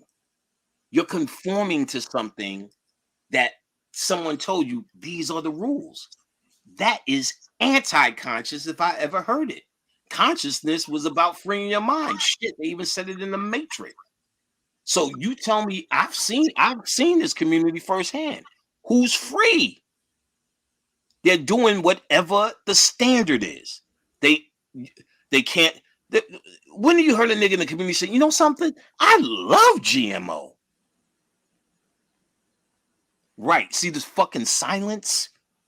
It's sacrilegious because you're in a group, just like the Boy Scouts. If the Boy Scouts said, fuck that shit, I love girls, nigga, that's not the Boy Scout way. Crips say, I love Bloods. Then you're not in the group. And there's things you say in this community that will kick you out the group. Come on. I took a vaccination. Say that. And I'll take it again. Say that. And see how communal people treat you. Right. Let's be real with it. That's all I'm saying. I'm not trying to, maybe I am, but let's be real with it. I'm trying to approach it from a real perspective. Like, yo, I don't want to lie to myself. Consciousness is not about lying to yourself. I thought you were truth seekers. And the truth is, if I said, wow, there's a lot of rules here that makes me color in the lines. And if I don't do it, I'm not coloring in the lines. So I think this is more about coloring in the lines than it is about anything else. But that's what puts you in the group. Listen, if I'm in the fisherman's group, I better know how to fish. If I'm in the fisherman's group, what the fuck am I going to sit there and go, nah, I don't get on boats. I'm scared of the water. Niggas go, why are you in the group? You have to act a certain way. And then any group, there's a certain behavior that you're limited to. Otherwise, you're no longer in the group. So if you find a consciousness that, shit, I got to take off my hat, niggas say, you can't take that hat off. That's a fez, son. You must keep it on. That's a kufi, son. You must keep it on. But now I'm finding consciousness to take it off. That means you're not in the group no more. Or that means your consciousness has went past the group, which is always bound to happen if you're studying. Ashe, I want to thank you, Brother Panic, because I gotta pee. Wow, you done talk me into peeing, man. And listen, I'm straight from my heart, man. I want to have you back, man, because I have no idea what other books. How many books you done published so far, bro? 2, and I'm now writing a third one that I'm finding might turn into something. So it's easier to write now because they got fucking speech recognition and goddamn word. I ain't even got to type that shit no more. Now I can say the rain in Spain falls mainly on the plain and wind. Wow. So listen, I want you to come back because we got to deal with. I'm going to read this from front to back, and I want to come back and talk about the dark side of the Force. Okay, because, we can. Because nobody's dealing with the dark side of the Force in, you know what I mean. My favorite chapter in the first book, I would ask you to spend some attention to, is the power of the 72. I can't remember I may have a copy somewhere. Power of 72? I'll put it on there right here. Hold on, I'm gonna tell you the name of the chapter. Something is 72, but I like that chapter the best. I break down the number 72 and show you where that shit shows up in all that Baphomet shit. 72 times 5, 360, 360 degrees of man. I'm gonna find it. Man times 5, I'm gonna find it. The 5 points of the star, Baphomet, blah blah blah.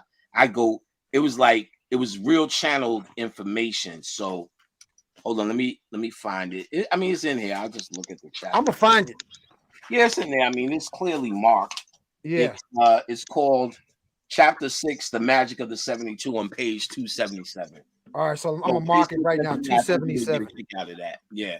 There's a few things. Snakes on there was I was showed in their trinities that they do in movies. So Sam Jackson did a movie, Freedom Town, Snakes on the Plane, and Black Snakes Moan back to back. All 3 of them were a trinity about Kundalini. It'll be in the book. Okay. I want to thank you again for being on the platform. And this is I needed to read this because this deals with the stuff that's in your head that's not addressed consciously. Right. Right. And that's perfectly said. That's really what you kind of want, to try to find the stuff that's not addressed. If we're just repeating stuff that's addressed, then what are we? We're churchgoers, bro. We're churchgoers. Just saying hallelujah, hearing a sermon, saying the same things over and over, reinforcing the same belief system. Consciousness was about finding the things that or the speakers who would step before you would give you things that were either in your head that you couldn't verbalize. On page 177, and I highlighted this. Y'all remember the guy? Which I'm yelling because I'm excited. I gotta calm down. RuPaul called him a big queen or something of that nature, and it came off as RuPaul disrespecting this American television white icon. Something, yeah. Milton Berle. Milton Berle. He used to dress After that like night, a woman. the fad for RuPaul was no more. We gotta read this for mental liberation. That motherfucker took over with that drag shit now. Yeah. But they always wanted that anyway. He was just that go-to nigga, be that guy. But they punished him for getting on Milton Berle, because Milton Berle used to dress up in dresses. And they did they presented an award together, and RuPaul was doing that nigger shit to him, and he looked goofy just standing there calling him a queen and all this shit, which is true. But it was to embarrass him, and you didn't see RuPaul. Wow, but then the agenda's back. And so, family, listen, get yourself some colored stickers, get some highlight pens, because this should be taught in all Black colleges. I'm gonna say it on this should be taught in rites of passage for men and women. Go through the chapters, because a big compliment. Shadow work. This is shadow work. Is shadow work. So all those movies, even Disney World, you gotta do a lobotomy of all the garbage that's been placed in our heads. And I'm gonna lobotomize myself page by page, looking at it, because our subconscious got all this garbage in it to make you a slave. Yep. Yeah. I want to thank you, Brother Panic. You got an open door for part 2. We're gonna do part 2 until the whole screen goes black. Okay. For real. Much respect, brother. Brother, I want to say much respect to you again. I appreciate your patience. And like I said, a lot of people know me. I've been speaking so long. I appreciate your scholarship, bro, and your insights, man. It gets me somewhere else when that happens. So that's why I peep your style. You flow on your own. You don't need no questions. You be channeling. I'm glad you're there, Barack. And I gotta say this, family. We have in the midst of us, he's not only a published author, that means he's a scholar, a cult scholar, but he's a natural born griot. He can talk from now to sun up. Oh, yeah, that is true. Until you're going to have to put absorbent pads underneath, because you might miss something and you're just going to pee on yourself. Right. I just want to tell you, he's a natural griot. Oh, yeah, no, I can talk forever. That because I'll zone out. So you'll notice I'll say, like, what was I just talking about? Right. Because the logical mind is trance. not here. I promise you. It's you in trance. It's actually a subtle trance. That second book, I was able to go into subtle trance when I wrote it. That's awesome. You'll probably get a kick out of that. I'm going to enjoy this. Also, to all the up and coming Jedis under the tutelage and guidance of our Sith Lord, if you want to call it that, you're welcome to join the WhatsApp chat. Brother Panic, you're welcome to join also. And how do you get there? Honor for you to share. Let me see if I can scan this and go there. If I could join it in my phone for a while before I lay down. I want to thank everybody all over the world that shared their chat information and all your support. We appreciate you. Just want to thank all of you for being on.